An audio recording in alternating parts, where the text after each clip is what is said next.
বাবা মা এভরিথিং সকলের কাছ থেকে, কারণ তাদের বিরুদ্ধে হয়তো বা আমার কথাগুলা বলতে হবে। আচ্ছা, প্লাস যারা আমার দূর সময়ের বন্ধু বা সাথী ছিল তাদের বিরুদ্ধে হয়তো বা আমার কথাগুলো বলতে হবে, যার কারণে আমি তাদের কাছ থেকে ক্ষমা চেয়ে নিচ্ছি। ঠিক আছে, সমস্যা নেই, আমরা শুনি আসলে গল্পটা কিসের। তো জন্মের পর থেকে দেখছি যে আমাদের পরিবারটা আসলে মধ্যবিত্ত ঘরের ভিতরে, আমাদের মধ্যবিত্ত পরিবার। বাবা কি করতেন? আমার বাবা ছোটখাটো একটা ব্যবসায়ী ছিলেন, অ্যালুমিনিয়াম প্লাস্টিক এই ধরনের ব্যবসায়ী ছিলেন। আচ্ছা, যতটুকু সম্ভব বাবা মা ততটুকুই করছে আমাদের জন্য।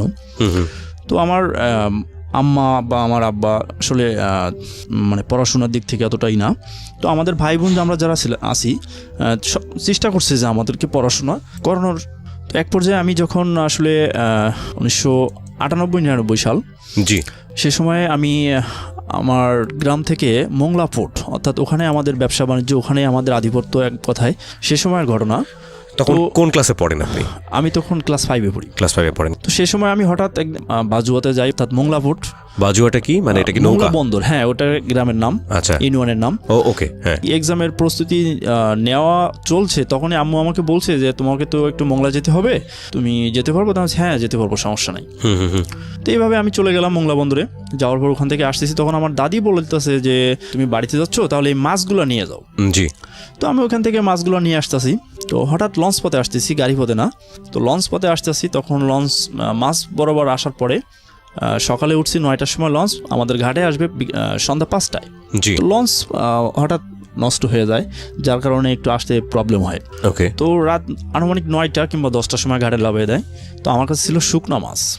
ওকে। আমি একাই ওই দিন আমাদের রাস্তা দিয়ে হেঁটে আসতেছিলাম। আর তখন গ্রামের অঞ্চলে কোনো বিদ্যুৎ ছিল না। রাত 10টা মানে অনেক ভয়ঙ্কর একটা বিষয় ছিল। জি। তো রাস্তা দিয়ে একা হাঁটতেছি, হাঁটতে হাঁটতে বেশ অনেক দূর, প্রায় 1 কিলোমিটার থেকে 1.5 কিলোমিটার চলে গেছি। যাওয়ার পরে হঠাৎ আমার সামনে একটা দানবাকৃতির অনেক বড় দাঁড়িয়ে আছে। শুধু এতটুকুই শুনতে পাচ্ছি যে মাছ দিয়ে দাও। তো আমি ওখান থেকে কিভাবে বাড়িতে আসলাম এটা পরবর্তীতে আমি জানি যে হ্যাঁ, আমার এক আঙ্কেল সে বাড়িতে পৌঁছাই দিচ্ছিল। ওকে ওকে। সেখান থেকে 2 দিন পরে আমি স্কুলে যাই, আমাদের গ্রামের স্কুলে আমি তখন পড়াশোনা করি। স্কুলে যাওয়ার পর আমি স্যার আমাকে পড়া বলার জন্য অনুরোধ করে, মানে বলছে পড়া, যে শাইন তুমি পড়াটা বলো। তো আমি উঠে দাঁড়ানোর সঙ্গে সঙ্গে আমি পড়ে গেছি। সেখান থেকে আমি 9 মাস ভুগি আপনার সেই ভয়ের আতঙ্কের থেকে। তখন থেকে আমার পড়াশোনাটা আসলে কন্টিনিউ করতে পারি না আমি। এভাবে কাটতে থাকে দিনগুলি আসলে। তখন 2000 সাল, আমি তখন ক্লাস 6। আমাদের একটা পুরনো ব্যবসা ছিল, যেটা আমার দুলো ভাইয়া করতো, আমার চাচা করতো, আমার বড়ো ভাইয়া করতো। তো তখন আমার বড়ো ভাইয়া আমার দুলো ভাইয়া বন্ধ করে দেওয়ার পরে আমার চাচার সঙ্গে আমি বছরে 3 মাস করতাম এই ব্যবসাটা। কিসের ব্যবসা ছিল এটা? এটা ছিল এই যে খেলনা বেলুন, যে বাচ্চাদের হাতে খেলনা বেলুন। এটা ওই সময়ের অনেক লাভজনক একটা ব্যবসা ছিল। জি। তো আমি বছরে 3 মাস এই চাচার সঙ্গে ওই ব্যবসাটা কন্টিনিউ করতে লাগলাম, আর পড়াশোনা মাঝে মাঝে করতে লাগলাম। হঠাৎ আমার বড় ভাই একটা মাছের, অর্থাৎ সাদা মাছ এর মাছের একটা ডিপো করে। তো সেখানে আমার বড় ভাইয়ের যে মাছ কিনতো, সেখানে মাছের যে ডিপো মাছ কিনতো, ওখানে একটা ট্রাক অ্যাক্সিডেন্ট করে। ওকে। অ্যাক্সিডেন্ট করার পরে ওখান থেকে আমাদের অধঃপতন বলতে কি যে অর্থনৈতিক সমস্যা সৃষ্টি হলো। তারপর আমার বড় ভাই 2001 সালে ওখান থেকে চলে আসলো। আসার পরে সাতক্ষীরা শহরে খুলনা রোড, আকাশ অ্যালুমিনিয়াম নাম, ওই দোকানে কর্মচারী ছিল আমার বড় ভাই। তো আমি মাঝে মাঝে যেতাম। সব থেকে বড় ব্যাপার, আমার বড় ভাইয়া সে সময়ও যদি একটা প্যান্ট কিনতো, তাহলে আমার জন্য একটা প্যান্ট কিনতো, মায়ের জন্য কিনতো, আব্বুর জন্য কিনতো, ভাই বোন আমরা যারা ছিলাম সকলের জন্যই খুবই কেয়ারফুল ছিল। এক পর্যায়ে 2003 চলে যায়, আমি পাশে এসএসসি পরীক্ষা দেব। জি। তো যে দোকানে আমার বড় ভাইয়া কর্মচারী ছিল, ওই দোকানটাই হঠাৎ মালিক বলল যে আমি দোকানটা বিক্রি করে দেবো। ওকে। কিসের দোকান ছিল? এটা ছিল অ্যালুমিনিয়াম প্লাস্টিক, এই ব্যবসায়ী ছিল। ঠিক আছে। তো বড় ভাইয়া আমাদের সঙ্গে পরামর্শ করলো যে দোকানটা তো বিক্রি করে দেবে, তো দোকানটা যদি আমরা নিতে পারি, ভাড়া হিসেবে নিতে পারি, আর মালামাল যদি আমরা ক্রয় করে নিতে পারি, তাহলে এখানে বেচা কেনা খুবই ভালো হয়। এক পর্যায়ে দোকানটা বড় ভাইয়া নিয়ে নেয়। তখন 2004 সাল। গ্রামে ততটা ভালো পড়াশোনা করতে পারতাম না, শুধু ওই মাত্র একটা ওই ভয়ের কারণে, যেটা আমাকে এখন হয়তো বা নাই, কিন্তু অনেক দিন বলতে 4, 5, 8, 10 বছর আমাকে এটা নিয়ে ভুগতে হয়েছে। তখন ভাই আমাকে বলল, আম্মুকে বলল যে শাহিন তো আসলে গ্রামে থেকে অনেক পড়াশোনার দিকেও করে না, ভালো করতেছে না, তো আমি যখন দোকান কিনতেছি, তো ওকে আমার এখানে পাঠিয়ে দাও। তা আম্মু বললো না, ওখানে নেওয়ার দরকার নাই, শাহিন বাড়িতেই থাক। ওকে, এর ভিতরে 2004 সালের আগেই আমার বড় ভাইয়ের বিয়ে করে, পারিবারিকভাবে সেটা আচ্ছা, সাতক্ষীরা শহরেই। এক পর্যায়ে আমি আমাকে বললাম যে আম্মা, আমার তো গ্রামে থেকে আসলে পড়াশোনা অতটা ভালো হচ্ছে না, তা আমি শহরে পড়ে যাই। শহরে গেলে হয়তো বা আমি একটা কন্টিনিউ চাপের ভিতরে থাকবো। মানে আপনি একটা চাপের মধ্যে থেকে ভালো করে লেখাপড়া করবেন। কোন ক্লাসের ঘটনা এটা? এটা ক্লাস 9-এর পরেই।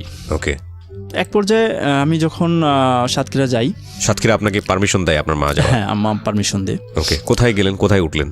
আমার ভাইয়ের ওখানেই দোকানে। আমি দোকানের পিছে, আমাদের দোকানটা অনেক বড় ছিল, দোকানের পিছনেই থাকার জায়গা করে নিলাম। আচ্ছা, আর ভাইয়া সারাদিন দোকানে থাকতো, আবার দোকানের পিছেও থাকতো, আবার মাঝে মধ্যে যে শ্বশুর বাড়িতেও সময় দিয়ে আসতো। মানে কি আপনি তখন দোকানেই কাজ করা শুরু করলেন? দোকানে কাজ বলতে কি, আমি দেখা যায় যে school time school, private time private, coaching time, মানে এভরিথিং আমার সময়টুকু ওদিকে দেওয়ার পরে যতটুকু সময় যদি আমি হাতে পাইতাম, তো সেই সময়টুকু আমি দোকানে বসতাম।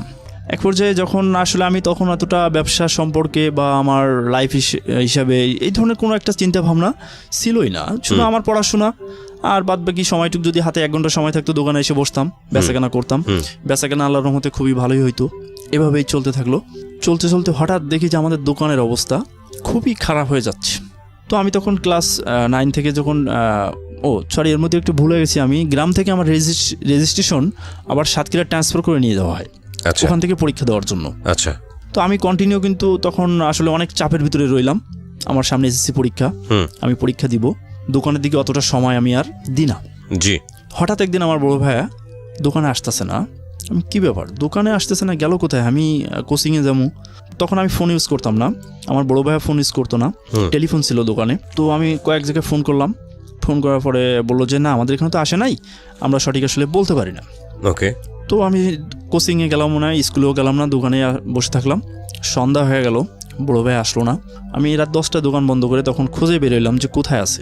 জি, এক পর্যায়ে আমি জানতে পারি যে এদের একটা চক্র আছে, যে চক্রটা আসলে ম্যাগনেট ফিলিয়ার ব্যবসা, অর্থাৎ রাতারাতি কোটিপতি হওয়ার যে স্বপ্ন, এই স্বপ্নে বিভোর হওয়ার জন্য একটা চক্র আছে, যে অনেক বড় চক্র। এদের সঙ্গে আমার বড় ভাই যোগ দিছে এবং টাকা পয়সা ওখানেই যাচ্ছে। মানে বলে বোঝাতে পারবো না আপনাকে যে আমি কত বড় একটা ধাক্কা ওই মুহূর্তে খেয়ে যাই। তো বড় ভাইকে খুঁজতে শুরু করলাম, কোথাও পাই না খুঁজে। এদিকে দোকানেও বসতে পারতেছি না, কারণ অনেক পার্টি আসতেছে, অনেক বেচা কেনার অনেকটা সমস্যা, আর আমি অতটা তখন আসলে ভালো বুঝি না ব্যবসা। তো আমি 3 দিন দোকান না খুলে আমি বড় ভাইকে খোঁজ করতে থাকি। পরের দিন আমি সকালে 2টা ফোন নাম্বার পাইলাম। তো আমি কেশবপুরে আমি ওখানে ফোন করতেছি যে মামা, আমি তো শাহিন বলছি, তা আপনি কোথায়? তো বললো যে আমরা তো যশোরে আছি। তো কাছে তুমি কোথায়? আমি সাতক্ষীরায়। একটু চালাকি করে বললাম। ওকে, তো বললো ঠিক আছে, তুমি সাতক্ষীরা থাকো, তোমার বড় ভাই কালকে পৌঁছাবে। তো আমরা ঠিক আছে, তো আপনারা কোথায় আছেন? যশোরে। বললো তুমি চিনবে না, চালকের ডাঙ্গা এরকম জায়গায় আসি। আচ্ছা, তো আমি সঙ্গে সঙ্গে ওই নামটা আমার মনে রাখলাম। তো আমি ওখানে গেলাম। তো ওখানে যাওয়ার পরে জিজ্ঞালাম, একটা মেয়ে আসলো রাস্তা দিয়ে হেঁটে পানি আনতে যাচ্ছে। তো তার কাছে জিজ্ঞানোর পরে বললো যে হ্যাঁ, আপনি আসেন আমাদের বাড়িতে। তার বাড়িতে গেলাম, যে জিজ্ঞেস করলেন মেয়েটাকে জিজ্ঞেস করলাম ভাইয়া যে এখানে ছামাদের বাড়ি কোথায়? উনি বলতেছে, মেয়েটা আমাকে বলতেছে, কেন ছামাদের বাড়িতে যাবেন? আচ্ছা, তো আমি বলতেছি কি আমার বিশেষ প্রয়োজন আছে। তো বলতেছে কি আপনার নাম কি শাহিন? তখন আমি হতবাক যে আমার নাম জানলো কি করে। তো বলছে আপনি সাতক্ষীরা থেকে আসছেন? তো আমি জি, আমি সাতক্ষীরা থেকে আসছি, আমার নাম শাহিন, আপনাকে কে বলছে? আপনার ভাইয়া বলছে। তো এভাবেই আমি বাড়িতে যাওয়ার পরে যখন দেখলাম যে ওরা সবাই আছে, তখন আমাকে দেখে ওরা হতবাক যে তুই এখানে আসলি কি করে। তখন অনেক কথা হওয়ার পর বললো কি তুই এখন যা, আমরা কালকে সাতক্ষীরা থেকে আসতেছি, তারপরে বিষয়বস্তুটা জানাবানি। এক পর্যায়ে আমি চলে আসি। আসার পরে আমার গার্জিয়ান যারা আছে তাদেরকে জানাই যে এরকম ব্যবসা বাদ দিয়ে কিন্তু সে এগুলো করে বেড়াচ্ছে। তো পরের দিন আমার বড় ভাই আসলো না। সেদিনই আমার আব্বু আর আমার দুলু ভাই, অর্থাৎ আমার দুলু ভাইয়ের কথা না বললে নয়, সে হচ্ছে আমার ফুফাতো ভাই। তার 3 দিন বয়সে 7 দিন বয়সে বাবা মারা যায়, আর 10-15 বছর বয়সে মা মারা যায়। সেই থেকে আমাদের ফ্যামিলিতেই বড়, এবং গল্পের সেও অনেক বড় ভূমিকা আছে। যাই হোক, তখন আমার আব্বু আর বড় ভাই ওই দুলো ভাই আসলো। আসার পরে আমরা আমাদের বাড়িতে গেলাম। আরও 3 দিন পরে, 3 দিনের ভিতরে সে আসলো না আসার কারণে আমরা গেলাম। যাওয়ার পরে আমি ওখান থেকে বাড়ি থেকে চলে যাই খুলনাতে। যাওয়ার পরে একটা মেসে উঠি আমার এক পরিচিতর মাধ্যমে। তো তো ওই মেসে খাই এবং কাজের খোঁজে থাকি যে কি করা যায় এখন। লাইফে তো কিছু করতে হবে, হয়তো বা পড়াশুনো পারলাম না, কিন্তু এখন তো কিছু করতে হবে। কোনো কিছু না করতে পেরে জাহাজ থেকে আপনার মাথায় করে ঝুড়িতে বয়ে পাথর উঠানোর কাজে গেলাম একদিন, যে আমি 2 থেকে 3টা ঝুড়ি উঠাইলাম। তারপর আমি আর পারি নাই, আমি চলে আসছিলাম। আসার পরে ওখানে বেশ কয়েকদিন বসে বসে থাকে কোনো কাজ না পেয়ে আবার আমি ওখান থেকে ব্যাক করলাম মোংলা বন্দরে। জি। ওখানে আমার আব্বুর ব্যবসা, ছোটোখাটো একটা ব্যবসা ছিল, চাচা আছে, আমার বড় বোনাই আছে, ওদের ওখানে গেলাম। যাওয়ার পরে আমার বড় ভাইয়া, অর্থাৎ আমি আমার দুলো ভাইকে ডাকি বড় ভাইয়া বলে, জি। আর আমার বড় ভাইকে ডাকতাম আমরা ছোট ভাই বলে। তো দুলো ভাইয়ের ওখানে যাওয়ার পরে দুলো ভাই বললো কি যে এভাবে না ঘুরে তুমি এক কাজ করো, আমরা মার্কেটের ভিতরে একটা দোকান নিই, আমার তো একটা দোকান আছে, আর মার্কেটের ভিতরে আরেকটা দোকান নিই, তাহলে 2টা দোকান হইলে 2 ভাই 2 জায়গায় বসতে পারবানি, তোমারও আর এভাবে ঘুরতে হবে না। তো আমি দেখলাম যে আসলে প্রস্তাবটা খারাপ না। তো বড় ভাই এই প্রস্তাব দেওয়ার পরে দুলো ভাই তো বললাম ঠিক আছে তাহলে এটাই হোক, সমস্যা নাই আমার। তো একটা আমরা দোকান দিলাম, মার্কেটের ভিতরে একটা পজিশন দিলাম, পজিশন নিয়ে মাত্র 54,000 টাকার মালামাল নিয়ে ব্যবসাটা শুরু করি আমি। তো এক পর্যায়ে ব্যবসা শুরু করা কত সালের দিকে মনে আছে? হ্যাঁ, এটা 2005 সালেই। 54,000 টাকা দিয়ে কি ধরনের প্রোডাক্ট ছিল? ওই অ্যালুমিনিয়ামের প্রোডাক্ট? হ্যাঁ, ওই প্লাস্টিক, মেলামাইন, সিরামিক। ঠিক আছে। তো তখন মোংলা বন্দরের অবস্থা আসলে এতটা ভালো ছিল না, বলতে কি যে দেখা যায় যে আমার যে পণ্যগুলো ছিল আমার দোকানে, ওই পণ্যগুলো আসলে অতটা ভালো আমি সেল করতে পারতাম না মার্কেটের ভিতরে বলে, কিন্তু বাইরে যারা ছিল মার্কেটের বাইরে তাদের কম বেশি বেচাকেনা হতো। তো 2005 সাল, তখন হঠাৎ আমার ওই কাজিনের বিয়ে। তো এক পর্যায়ে আমি যখন জানতে পারি তখন হঠাৎ খারাপ লাগে। বললাম কেন এরকম খারাপ লাগার কারণটা? তো যাই হোক, আমি এতটা মূল্যায়ন করি নাই, যে কোনো কারণবশত তার বিয়ে হয়ে যায়। বিয়েটা হয়ে যাওয়ার পরে বুঝতে পারি যে আসলেই তার প্রতি আমার একটা দুর্বলতা ছিল। এক পর্যায়ে নাম কি ছিল মেয়েটার? ভাইয়া সরি, আমি নামটা বলতে চাচ্ছি না, কারণ আমি চাই না যে আমার জন্য তার কোনো ক্ষতি হোক। ঠিক আছে। বিয়ে হওয়ার পরে আপনি বুঝতে পারেন মেয়েটাকে আপনি পছন্দ করেন? হ্যাঁ, এবং আমি 1 বছর পরে যখন আমি বাড়িতে যাই, যাওয়ার পরে আমার অন্য আর একটা কাজিনের সঙ্গে এই বিষয়টা নিয়ে আমি শেয়ার করতেছিলাম যে এত তাড়াতাড়ি বিয়ে দেওয়ার তো কোনো প্রশ্নই ছিল না, আর বিয়ে না দিলে হয়তো বা আমাদের ফ্যামিলিতে যাইতো এরকম কিছু। এই ঘটনাটা আমি ঘরের ভিতরে যে আমার ওই কাজিনের সঙ্গে বলার সময় ওই মেয়ের আম্মা শোনার পরে ওই মেয়ের কে বলে যে এই ঘটনা। তো সেখান থেকে আমার ভিতরে এই জিনিসটা অনেকটা দুর্বলতার সৃষ্টি হয়ে গেল। আবার এটাও ভাবতাম যে তার তো বিয়ে হয়ে গেছে, এটা নিয়ে ভাবার কোনো প্রশ্নই আসে না। আবার এটা ভাবতাম, কিন্তু আবার ভাবতাম যে তাতে সমস্যা কি, সে তার স্বামীর ঘরে আছে, সমস্যা নেই, আমার মতো করে আমি তাকে ভালোবাসবো। এভাবেই চলতে থাকে। কিন্তু আমার বাসার পাশে আরেকটা মেয়ে ছিল, নাম আমি বলতে পারবো, সমস্যা নাই, খাদিজা নাম ছিল। সে অনেক ডিস্টার্ব করতো আমাকে। তো আমার দোকান শুরু করার 15 দিনের ভিতরে সে আমাকে প্রপোজ করে। তো আমি বলছি কি যে আমি তো আসলে চিনি না কে সে, আমি কীভাবে বলবো এই কথাটা। তো বলছে ঠিক আছে, আপনি দেখেন, চেনেন, তারপরে বলেন। আপনার বাসার পাশেই কিন্তু বাসা। তো আমি বাসাতে থাকি ঠিকই, কিন্তু সারাদিন থাকি দোকানে, রাত 8টা 9টা 10টার দিকে বাসায় আসি, আবার খাওয়া দাওয়া করে আবার সকালে দোকানে চলে যাই। ওকে। কিন্তু এই জিনিসটা এইটা আমার দেখা হয় না যে আমার বাসার পাশে কে আছে। তো যখন প্রপোজ করে তখন আমার নিজের ভিতরেও কৌতূহল হলো যে আসলে কে সে। তো আমার পাশের আর প্রতিবেশী, তো তাকে বললাম যে ভাবি এই ব্যাপার, আসলে মেয়েটা কে? তো বললো সর্বনাশ, তুই জানিস কীভাবে? তো আমি বলছি আমি জানি না, আমার কাছে ডাইরেক্টলি এরকম প্রপোজ করছে, তো বিষয়টা আমি জানতে চাচ্ছি। ভাবির সঙ্গে অনেক ফ্রি ছিলাম। তো ভাবি বললো দেখ, মেয়েটা তো আগে এক জায়গায় বিয়ে ছিল, সে অবস্থা থেকে এসে আবার এই ক্লাস 8-এ ভর্তি হয়েছে, তো এই এতটুকুই বললো ভাবি। পরে আমি বললাম, আমার কাছে আবার 2 দিন না 3 দিন, সম্ভবত 2 দিন পরে মেয়েটার বান্ধবী গেল। যাওয়ার পরে আমাকে বললো যে ভাইয়া গল্প, মানে আপনার যে কথাটা বলছিলাম তো এটার অ্যান্সার। তো আমি বলছি অ্যান্সার তো এত দ্রুত দেওয়া সম্ভব না, আমি তো তাকে চিনি না, তার প্রতি আমি কী অ্যান্সার দিব? জি, আমি আগে তাকে চিনি, তার সম্পর্কে জানি, আর জানার পরেই না আমি অ্যান্সার দেবো। আপনি এসে আমাকে একটা কথা বললেন আর বলার সঙ্গে সঙ্গে আমি অ্যান্সার দিয়ে দিলাম, এটা তো সম্ভব না। আমি আগে তার সম্পর্কে জানি। কয় ঠিক আছে, আপনি চেনেন না, তাহলে আমি কিছুক্ষণ পরে তাকে নিয়ে আমি আপনার দোকানে আসতেছি। তো আমি হতবাক হয়ে গেলাম যে কি বলে, কিছুক্ষণের ভিতরে সে আমার দোকানে আসতেছে। তো এটা ছিল 2005 সালের 13ই ফেব্রুয়ারি। জি। তো আমি বলছি ঠিক আছে, আসেন দেখি কে সে। কিন্তু ওই ভাবির কাছে শোনার পরে কিন্তু আমি আর দেখতে যাই নাই যে আসলে সে মেয়েটা কে। তো এইভাবে সে লাঞ্চ অর্থাৎ টিফিনের সময় আমার দোকানের সামনে আর একটা দোকানে বসে কথা হয়। তো যতটুকু আপ্যায়ন করার প্রয়োজন ততটুকুই করলাম, পরে চলে গেল। পরে চলে যাওয়ার পরে আমার ভিতরে কিন্তু তখন ভাই একটা জিনিস কাজ করতো, আমার ওই কাজিনের কথা, অন্য কোনো কথা আমার মাথায় আসতো না। তো আমি তাকে বললাম, দেখেন আমার তো আসলে এই ধরনের কোনো মন মানসিকতা নাই, আর আমার পক্ষে সম্ভবও না, তবে আপনি আমাকে একজন ভালো ফ্রেন্ড হিসেবে থাকতে পারেন। তো সেই কথা শোনার পরে বলল, এটা সম্ভব না, যাকে ভালোবাসা যায় তাকে আসলে বন্ধু হিসেবে গ্রহণ করা যায় না, হচ্ছে আমার পক্ষে সম্ভব না, আপনি তাহলে আসতে পারেন, এ বলে চলে গেল। হঠাৎ 14ই ফেব্রুয়ারি সে একটা লেটার আর একটা ফুল দিয়ে পাঠালো ওই মেয়েটার কাছেই। আমি দোকান খোলার আগেই দেখি যে আমার শাটারের তল দিয়ে এই দুইটা রেখে গেছে।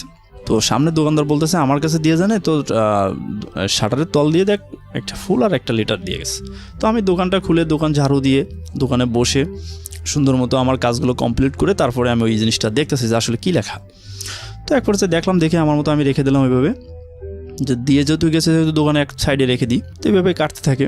আর আরেকটা বিষয় আমি বলে রাখি, আমি কিন্তু তখন আমার আম্মা গ্রামের বাড়িতে থাকে, জি, আমরা থাকি তখন মোংলা বন্দর। আম্মা বেশিরভাগই সময় গ্রামের বাড়ির সাতক্ষীরাতে থাকে, সেক্ষেত্রে আম্মার সঙ্গে যোগাযোগটা আসলে দেখা যায় কি যে ফোনের মাধ্যমে টুকটাক কথাবার্তা হয় আর কি, অতটা হয় না। তবে আম্মার প্রতি সবসময় আমার দুর্বলতা অনেক বেশি, যেটা আসলে আমি ভাষায় প্রকাশ করতে পারবো না যে আমার আম্মার প্রতি কতটা আমার দুর্বলতা। তো এইভাবে চলতে থাকে এবং আমার লাইফের আরও যে বিষয়টা, যে আমার ওই মেয়েটা কন্টিনিউ সকালে দুপুরে রাত্রে আমাকে ডিস্টার্ব করতে থাকে। এক পর্যায়ে আমি আমার আফাকে বলে দিই যে আফা, এই ব্যাপার, এই জিনিসটা কিন্তু তুমি লক্ষ্য রেখো, যে সে যে সময় আসে সে সময় লক্ষ্য রেখো। তো আমার আফা বলে, ঠিক আছে, ওটা তোর ভালো লাগবে না, তুই তোর মতো থাক, আমি আমার মতো থাকি, দেখবা না, সমস্যা নাই। এভাবে চলতে থাকে ব্যবসা। 2007 সাল যে সময়, সে সময় হঠাৎ আমার ওই কাজিন, তখনও কিন্তু আমি আসলে অন্য কোনো দৃষ্টি বা অন্য কোথাও এই ধরনের কোনো সম্পর্ক সৃষ্টি আমাকে কেউ জড়াতে পারে নাই। 2007 সাল হঠাৎ আমার ওই কাজিনের ফ্যামিলিতে অনেক প্রবলেম সৃষ্টি হয়। তখন ওই ফ্যামিলিতে যখন প্রবলেম সৃষ্টি হয়, তখন ওই মেয়ের মানে আমার ওই কাজিনের আম্মা ওই সময় যে সময় ঘটনাটা আমাদের মুখ থেকে শুনছিল, সে সময় না বলে যখন প্রবলেম সৃষ্টি হয় তখনই ওই মেয়েকে, আমার ওই কাজিনকে বলে যে আজকে তোর এই দুর্ভাগ্যর জন্য আমরাই হয়তো বা দায়ী, তা না হলে তোর অনেক ভালো জায়গায় হয়তো বা। এটা আপনাকে বলেছে? না, আমাকে না, ওই মেয়েটাকে বলেছে, খাদিজাকে বলেছে। হ্যাঁ, না খাদিজা ওইখানে না, ওই যে আমার কাজিন ছিল গ্রামের বাড়িতে, মানে ওই মেয়েটাকে বিয়ে হওয়ার পরে যে মেয়েটাকে আপনি ফিল করা শুরু করলেন, সেই মেয়েটার কথা বলছেন, যে মেয়েটার নাম আপনি বলতে চাননি।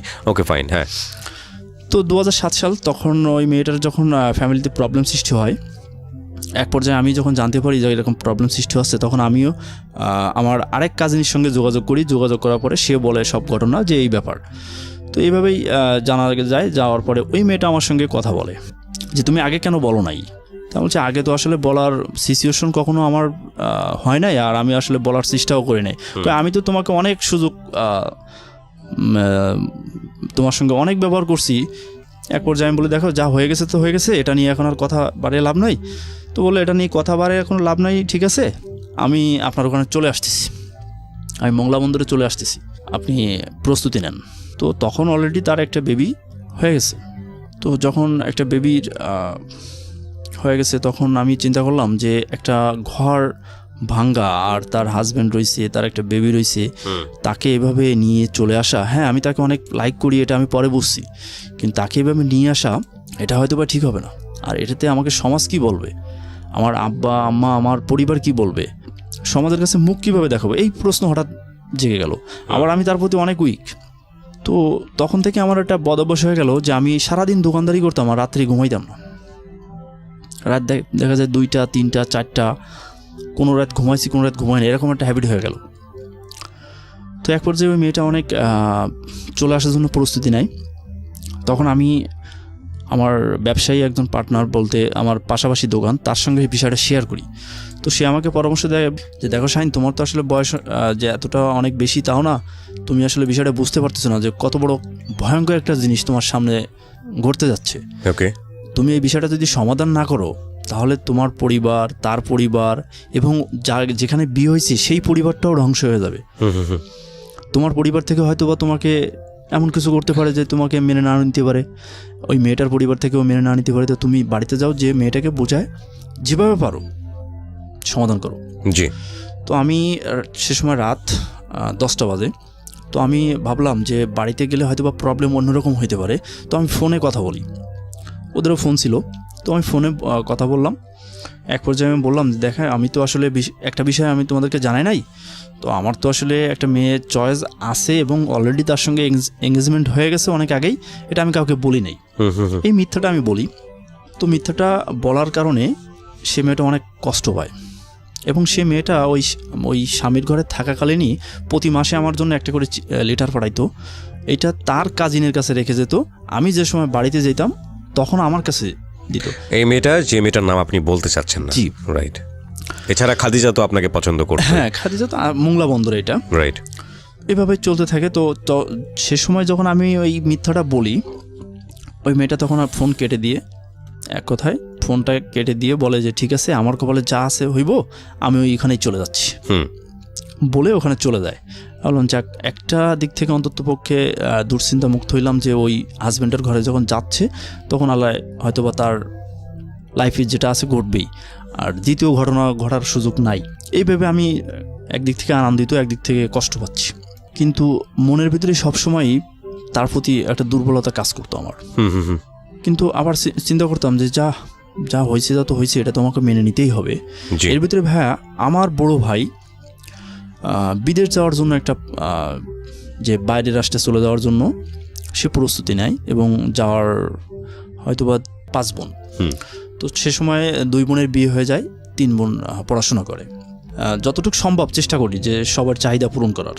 তারপরেও বলবো যে আল্লাহ আমাদের অনেক ভালো রাখছিল সে দায়িত্ব পালন না করার পরেও। ওকে। তো যখন যেখান থেকে আমরা ছিলাম, তো বড় ভাই আমাকে বললো যে আমি তো বিদেশ যাব, তো আমার কিছু টাকার প্রয়োজন। তা আমি বললাম, দেখ ভাইয়া, তুমি তো আসলে সেই 2004 সাল থেকে আমাদের সঙ্গে কোনো যোগাযোগ করো না, যোগাযোগ রাখো না, পরিবারে কোনো খোঁজখবর রাখো না, তা আমি তোমাকে এখন কিভাবে টাকা দিব? আর আব্বু আম্মা আমার কি বলবে? আর ভাই দুলো ভাই আমার কি বলবে? তো বললো কিছু বলবে না, আমি আসতেছি। এই বলে সে ওখান থেকে বাড়িতে যায়। বাড়িতে যাওয়ার পরে আমার বলে, তা আম্মা বলতেছে কি যে আমি তো এ বিষয়ে কিছু বলতে পারবো না, ওদের 2 ভাইয়ের সঙ্গে আলাপ করতে হবে, আর তোর আব্বার সঙ্গে আলাপ কর। কারণ আমি কি বলবো, তোর যতবারই তোর টাকা পয়সা আমরা অ্যারেস্ট করে দিই, তুই ততবারই ধ্বংস করে দিস। আচ্ছা। তো তোরা আমরা কিভাবে করব? তারপরও ধ্বংস করার পর তুই যদি আমাদের পাশে এসে বসিস যে মা আমরা এটা ভুল হয়ে গেছে, এখন কিভাবে সমাধান করা যায়, তুই তো তা করিস না। এই কথাবার্তা হওয়ার পরে বড় ভাই ওখান থেকে মোংলা বন্দরে চলে যায় আমাদের ওখানে। জি।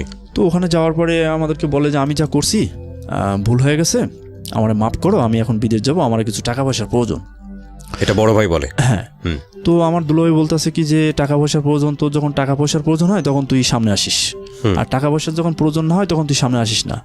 প্লাস পরিবারে কে বেঁচে আছে না কেউ মারা যাচ্ছে, এটা তুই কখনো খোঁজ নিস না, ইদানিং তুই নিচ্ছিস না। আগে ভালো ছিলি, এখন খারাপ হয়ে গেছিস, যাই হোক কী জন্য খারাপ হয়েছে ওটা আমার জানার বিষয় না। তো আমি মাঝখানে আমি আবার বলি যে ভাইয়া তুমি যে বিদেশ যেতে চাচ্ছ, তুমি টাকা পাবা কই? তো বলো যেখান থেকে টাকা আমি ম্যানেজ করবো। তা হচ্ছে তোমার কত টাকার দরকার যে তুমি আসলে বিদেশ যাচ্ছ, আমাদেরকে বলতেছো টাকা দিতে? কয় বেশি দেওয়া লাগবে না, তোর 1050 টাকা আমার দিয়ে দে। আচ্ছা। তাহলে আমি যাইতে পারবো। আচ্ছা। তো রাত্রিবেলা এক পর্যায়ে আমি দুলোভাইয়ের সঙ্গে আলাপ করলাম যে ভাই, যেহেতু সে আমার বড় ভাই বা তুমিও তার ভাইয়ের মতন দেখো, আমরা সবাই 3 ভাই মতন থাকি, তো 50,000 টাকা যখন চাচ্ছে, তো আমরা নাই 10,000 টাকা কম দিই, নাহলে 20,000 টাকা কম দিই। তো এইভাবেই বড় ভাই দুলোভাই বললো কি ঠিক আছে তাহলে তুই বলে দেখ কী বলে। তা আমি ফার্স্টে বললাম কি যে 20,000 টাকা দিমনে। তো বললো 20,000 টাকা আমার দেওয়া লাগবে না, যদি বাড়ি দিতে পারিস দিস। তো আমি ঠিক আছে দেখবানি, ঠিক আছে তুমি প্রস্তুতি নাও, দেখি কতদূর কী করা যায়। তো এইভাবে দুলোভাই বললো কি তাহলে ওরে 20,000 টাকার বেশি যখন দিস না তুই। আমি ঠিক আছে আমি দেবো না।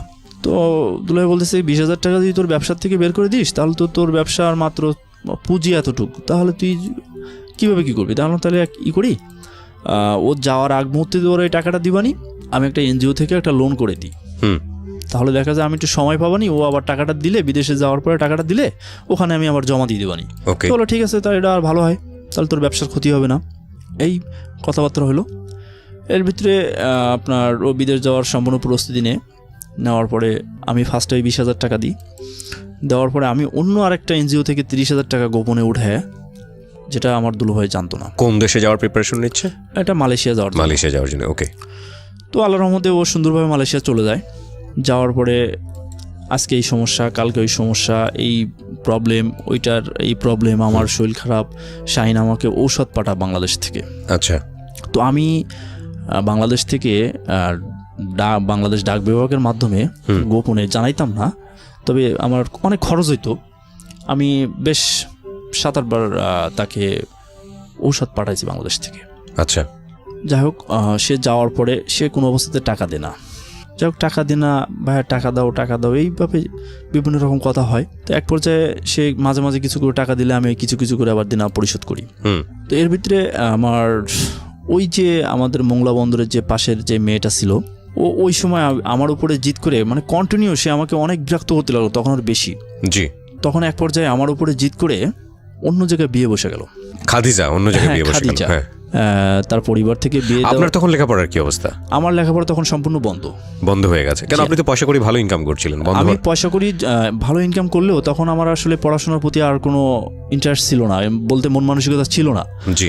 কারণ যখন পড়াশোনাটা 2005 সালে যখন বন্ধ হয়ে গেল, তখন আমি আর এটা কন্টিনিউ করি নাই। মানে আগ্রহ হচ্ছিল না বলতে ফ্যামিলি পুরো আমার উপরে ডিপেন্ড। ওকে, কয়জন মেম্বারকে আপনাকে দেখতে হতো? দেখা যায় কি আব্বু সামথিং কিছু টাকা পয়সা ইনকাম করতো। মানে কজন সদস্য ছিল টোটাল? তখন 4 জন। আব্বু, আম্মু, আপনি আর কে? আমার 3 বোন আর আম্মু। আর আব্বু সামথিং একটা ছোট ব্যবসার মধ্যে ছিল। আব্বু, আম্মু, 3 বোন এবং আপনি, তার মানে টোটাল 5 জন এবং আপনি 6 জন। এই 6 জন মানুষকে দেখভাল করার প্রধান দায়িত্ব ছিল মূলত আপনার উপরে। এবং যে কারণে আপনি লেখাপড়াটা সেই সময়টাতে তেমন কন্টিনিউ করতে পারলেন না। ব্যবসাতে একটু ভালো হচ্ছে, এটা একটা ভালো সাইন। আরেকটা বিষয়, ব্যক্তিগত জীবনে 2 জন মেয়ে, সে 2 জন মেয়েই মূলত বিবাহিত এবং সেটা নিয়েও এক ধরনের দোটানায় আছেন। বড় ভাই সে এক ধরনের ডিরেইলড হয়ে যাওয়া, একটা ভিন্ন পথে চলে গেল বলে সেও একটা কন্ট্রিবিউট করতে পারছে না ফ্যামিলিতে, এবং সে একটা পর্যায়ে মালয়েশিয়া চলে গেল, সেখানেও সে তেমন একটা সেটেল হতে পারছে না। এই হচ্ছে গল্পের অবস্থা। জি। তারপর যখন ওই খাদিজা, ওই মেয়েটা যখন বিয়ে বসলো, তখন আমি বললাম হয়তোবা এবার আমি একটা দিক থেকে ঝামেলা মুক্ত হয়ে গেলাম। কিন্তু আরেকটা দিক থেকে আমার ওই কাজিনের প্রতি কিন্তু দিনে দিনে আমি বেশি উইক হয়ে যেতে লাগলাম। তো এইভাবে চলতে থাকলো। এক পর্যায়ে যখন ওই মেয়েটার বিয়ে হয়ে গেল, আমাদের মোংলা বন্দরে ওই মেয়েটার যাওয়ার পরে ওই শ্বশুর বাড়িতে যে শাশুড়ির ফোন থেকে, হাজব্যান্ডের ফোন থেকে বিভিন্ন সময় আমাকে ফোনে বিরক্ত করতে লাগলো। আচ্ছা। এমনকি কয়েকদিন তার শাশুড়ি ধরার পরে বললো যে আমার মামার সঙ্গে কথা বলে। একদিন হঠাৎ করে ওর শাশুড়ি আমাকে একের পর এক ফোন দিতে আমি বিরক্ত হয়ে যাই অনেক সময়। খাদিজার শাশুড়ি? হ্যাঁ। আচ্ছা। তখন সে হঠাৎ করে বললো যে আমার মামার সঙ্গে কথা বলছি, কথা বলবেন, ধরেন কথা বলেন। আমি কি বলবো, আমি ঠিক বুঝতে পারছি না। মানে খাদিজা কেন তার মামার সঙ্গে বা শাশুড়ির সঙ্গে? খাদিজার যখন অন্য জায়গায় বিয়ে বসে জিদ করে, তারপরে আমার সঙ্গে তখনও যোগাযোগ করার চেষ্টা করতো। আচ্ছা। এবং সে কন্টিনিউ আমাকে ফোন দিয়ে বিরক্ত করতো। কিন্তু আমার ভিতরে সবসময় আমার কাজিনের প্রতি একটা দুর্বলতা ছিল।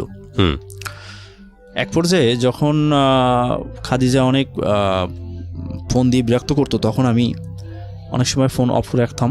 তখন আমার একটাই সিম ছিল, তো আবার অনেক সময় চালু রাখতাম। আবার দেখা যায় ব্যবসার সমস্যার কারণে ফোনটা চালু রাখতাম, আবার অনেক সময় রিসিভ করতাম, অনেক সময় মজা নিতাম। এই মজা নিতে নিতে একটা প্রবলেমের সৃষ্টি হয়ে গেল। হঠাৎ ডিসিশন নিয়ে নিল যে ওই হাজব্যান্ডকেও সে ডিভোর্স দিয়ে চলে আসবে আপনার কাছে। তার ভিতরে আবার একটা জিদ হয়ে গেল যে আমার সঙ্গে সে বিয়ে বসবেই, খাদিজা। হ্যাঁ। তা আমি তাকে বললাম যে দেখো, আমি তো আসলে এটা কখনোই সম্ভব না, শত চেষ্টা করলেও কিন্তু সম্ভব হবে না, আর চেষ্টা করে ব্যর্থ ছাড়া কিন্তু সফল হতে পারবো না, তুমি এই ভুলটা করো না। সে আমার উপরে আবার রাগান্বিত হয়ে সে ওখানে ওই হাজব্যান্ডকেও ডিভোর্স দিয়ে চলে আসে। আপনি যেটা বলতে চাচ্ছেন যে আপনার এখানে কোনো ভুল ছিল না, মানে আপনি তাকে ইন্সপায়ারও করেন নাই? জি না, কখনোই না। ওকে, ঠিক আছে। তারপর তখন এটা সম্ভবত 2009 সালের শেষের দিকে আমার বড় ভাইয়া তখন সামথিং টাকা পয়সা, ওই যে দিনাটা হয়েছিলাম আমি, এবং ওই টাকাটা দিয়ে দিল। তখন আমার ব্যবসার অবস্থা আসলে এতটা ভালো ছিল না, বেচা কেনা খুবই সীমিত ছিল, কিন্তু যে মূলধনটা ছিল তার থেকে অনেক বেশি হয়ে গেল মূলধনটা আমার কাছে। জি। খরচ বাদেও। তো এক পর্যায়ে বড় ভাই আমার বলতেছে কি যে তোর ব্যবসার অবস্থা তো ভালো না, তাহলে তুই মালয়েশিয়া চলে আয়। তা বলছে আমি মালয়েশিয়া যাবো না, অন্য রাষ্ট্রে যদি আমরা পাঠাইতে পারো তাহলে আমি যাইতে পারি। আচ্ছা, এটা আপনি বললেন? জি, কারণ মালয়েশিয়া শুনি যে এরকম শ্রমিক যে খুব কষ্টে থাকে, কাজ নাই, এনো নাই তেনো নাই, বিভিন্ন রকম, এগুলোর মধ্যে আমি যাবো না। যদি অন্য রাষ্ট্রে পাঠাইতে পারিস তাহলে আমি যাইতে পারি। কয় লিবিয়া যাবি? তা বলছে হ্যাঁ যাইতে পারি আমি। কয় তাহলে দোকান ছেড়ে দে, পাসপোর্ট কর, আমি তো লিবিয়া যাওয়ার ব্যবস্থা করতেছি। এই মাথার মধ্যে ঢুকে গেল এবার লিবিয়া চলে যাবো, দেশের বাইরে চলে যাব। দেশের বাইরে চলে যাবো। হুম। তো যখন এই চিন্তা মাথার ভিতরে ঢুকে গেল তখন ব্যবসা আর করবো না, আমি লিবিয়া চলে যাবো, দেশের বাইরে চলে যাবো। তখন হঠাৎ ডিসিশন, দুলাভাইকে ফোন করে বললাম যে দোকান ছাড়িয়ে দেবো, পজিশন ছাড়িয়ে দিচ্ছি, আমি দেশের বাইরে চলে যাবো, আমি পাসপোর্ট করতে দিয়ে আসছি। আচ্ছা। কয় যেটা ভালো মনে করি সেটা কর। তো এক পর্যায়ে আমি দোকান ছেড়ে দিই। দোকান ছেড়ে দেওয়ার পরে আমার পাসপোর্ট করা হয়ে যায়। পাসপোর্ট করা হওয়ার পরে আমি পাসপোর্টটা ভিসা লাগানোর জন্য অলরেডি সব কিছু প্রসেস করা হয়ে যায়। তখন লিবিয়ায় গৃহযুদ্ধ শুরু হয়ে যায়, সম্ভবত 2010 সাল। জি। লিবিয়ায় গৃহযুদ্ধ শুরু হয়। আমার আর লিবিয়া যাওয়া হয় নাই, তবে আমার অনেকগুলো টাকা খরচ হয়েছিল। এটা গোপনে হয়েছিল বড় ভাইয়ের সঙ্গে আমার। ওকে। এটা আমি আসলে আমার পরিবার, আমার বাবা মা বা আমার দুলো ভাইও জানতো না। এটা আমার ভাইয়ের সঙ্গে আমার অনেকগুলো টাকা খরচ হয়ে যায় এই কাজগুলো করতে, যেটা জানতো না। তখন আমি দোকান ছেড়ে দেওয়ার পর আমি আবার বেকার হয়ে গেলাম, যে এমন অবস্থায় আমি কি করতে পারি, কোনো দিশা না পেয়ে আবার বড়ো ভাই আমাকে বলল যে তুমি ওখানে যেয়ে কিন্তু এই কনস্ট্রাকশন সাইডের কাজ করতে হবে, বিল্ডিং তৈরি করার কাজ করতে হবে, তো তুমি এই কাজের উপরে একটু প্রিপারেশন নাও। তো আমি দোকান ছেড়ে দেওয়ার পরে ভাবলাম যে এই কাজ যেহেতু করতে হবে লিবিয়া যেয়ে, তো আমি এই কাজ কিছুদিন করি। তো আমি ওখান থেকে মোংলা থেকে গ্রামের বাড়িতে যাই, গ্রামের বাড়িতে যেয়ে আমার সঙ্গে দেখা করে আবার ঢাকা চলে আসি। ঢাকা এসে আমি ঢাকা আজিমপুরি ইডেন কলেজের সামনে একটা বিল্ডিংয়ে কাজ করতাম। জি। তো ওখানে ওই বিল্ডিংয়ে বেশ যাদের সঙ্গে কাজ করতাম তারা আমাকে কাজ বোঝানোর জন্য যথেষ্ট হেল্প করতো। ওকে। তো তাদের মাধ্যমে আমি বেশ এই কাজের উপরে কিছুটা অভিজ্ঞতা হয়ে যায় এবং বড় ভাইকে বলি যে আমি তো কাজ কন্টিনিউ করতেছি, তুমি এখন ওদিকে প্রসেস করো। তো ওই টাকা এবার কোন দেশে যাওয়ার প্ল্যান করছেন? আমাকে পাঠানোর কথা বলছে লিবিয়া।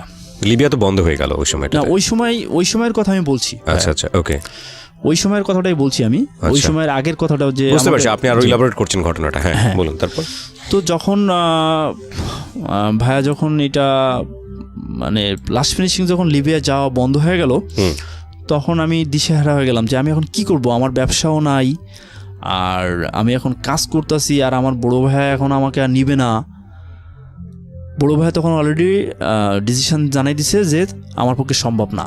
তাহলে তোমার পক্ষে যদি সম্ভব না হয় তাহলে তুমি আমার ব্যবসাটা কেন এত বড় ক্ষতি করলা, আর ব্যবসাটা বন্ধ করলা, এলা আমি ব্যবসাটা বন্ধ করে আজকে আমি কাজ করতেছি, এইটা কেন করলা? তো এটার কোনো উত্তর না দিয়ে সে ফোনটা সরাসরি কেটে দেয়।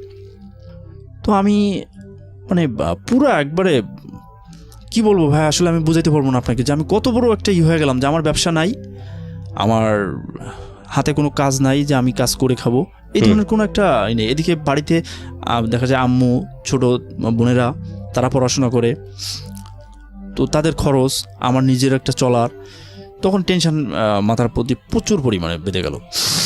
আর ও তো টাকা পয়সাই দেয় না, বিদেশে আছে, মালয়েশিয়া আছে, কিন্তু কোনো টাকা পয়সা দেয় না। ওই মাঝে মধ্যে দেখা যায় কি যে 1000 দিল, 2000 দিল, দেখা যায় 1 মাস পরে 2 মাস পরে 1000 টাকা দিলে কি হয় একটা ফ্যামিলিতে? কিছুই না।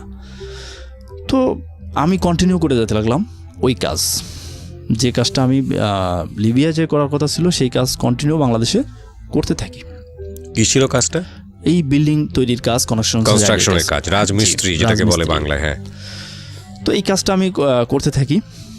তো এক পর্যায়ে আমি করতে করতে মানে খুবই ক্লান্ত, কারণ আমার কাজ দেখা যায় কি যে আসলে করা অভ্যাস না।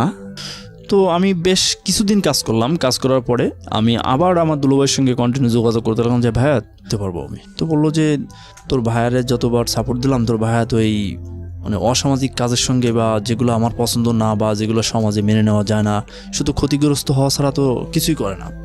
এখন পর্যন্ত মালয়েশিয়া গেছে, সে এখনো পর্যন্ত পরিবারটাকেই ঠিকমতো দেখাশোনা করে না, তো কি বলবো। তো বললো কি ঠিক আছে, আমি যতটুকু হেল্প করার প্রয়োজন ততটুকু করব, কিন্তু ব্যবসার লাভ ক্ষতি যাই হবে সব তোমার, আমার কিছু। এটা দুলাভাই বললো আপনাকে? দুলাভাই আমাকে বললো। তো বললাম ঠিক আছে, বেশ, এই কথায় আমি রাজি হয়ে গেলাম। কারণ আমার ভিতরে একটা আত্মবিশ্বাস ছিল যে আমি যদি কোনো কাজে অগ্রসর হই, আল্লাহর রহমতে আমি সাকসেসফুল হবই, এরকম একটা আত্মবিশ্বাস সবসময় আমার ভিতরে কাজ করতো। জি। তো যখন ভাই এই কথা বললো, তখন আমার কাছে অনলি 10 টাকা ছিল পকেটে। তো আমি একটা চায়ের দোকানে বসে এক কাপ চা আর একটা পান খাই। তো আগের পরিচিত ছিল, যেহেতু ওখানেই ব্যবসা করতাম আমি। তো ওই দোকানদার আমাকে বলে টাকা দেওয়া লাগবে না, তুই তো আমার কাছে কয় টাকা পাইতিস, তা বললো না, তোর কাছে অনেকদিন পরে চা খাইলাম, তুই আমাকে 2 টাকা ফেরত দে, 10 টাকা রাখ, এই 2 টাকা ফেরত দে আমাকে। তো আমাকে 2 টাকা ফেরত দেয়। তো যখন 2 টাকা ছিল আমার কাছে, তখন আমি একটা পজিশন, অনেক দিন থেকে আমি চেষ্টা করি, সবাইকে বলতাম যে পজিশন পাইলে আমাকে জানাস। তো হঠাৎ করে একটা ছোট একটা পজিশন, মানে খুব ছোট, যেটা আপনার চায়ের দোকানও করা যায় না এরকম অবস্থা, ওইরকম একটা দোকান পাইলাম। তো আমি বললাম ঠিক আছে, আমি এটা দিয়েই শুরু করি। ওকে, কত সালের দিকে এটা মনে আছে? হ্যাঁ, এটা 2011 সাল। খেয়াল রাখবেন প্রিয় শ্রোতা, this is a very important point, আমরা স্টার্ট করতে যাচ্ছি। ওকে, তো 2011 সাল। তো আমি ওই দোকানটা নিলাম, নিয়ে শুরু করলাম। আমার ভালো মনে আছে, ফার্স্টে আমার আব্বুর কাছে গেলাম। তো আব্বু আমার বলতেছে কি যে আমার কাছে তো টাকা নাই, দোকান তো শুরু করবা, সবই তো ঠিক আছে, কিন্তু তুমি 2-3 দিন পরে নাও টাকাটা। তা বলছে আমার তো আজকেই জরুরি দরকার টাকাটা। তো বলে আব্বু বাইরে চলে গেছে। দেখি যে আব্বুর জামার পকেটে 1600 টাকা আছে।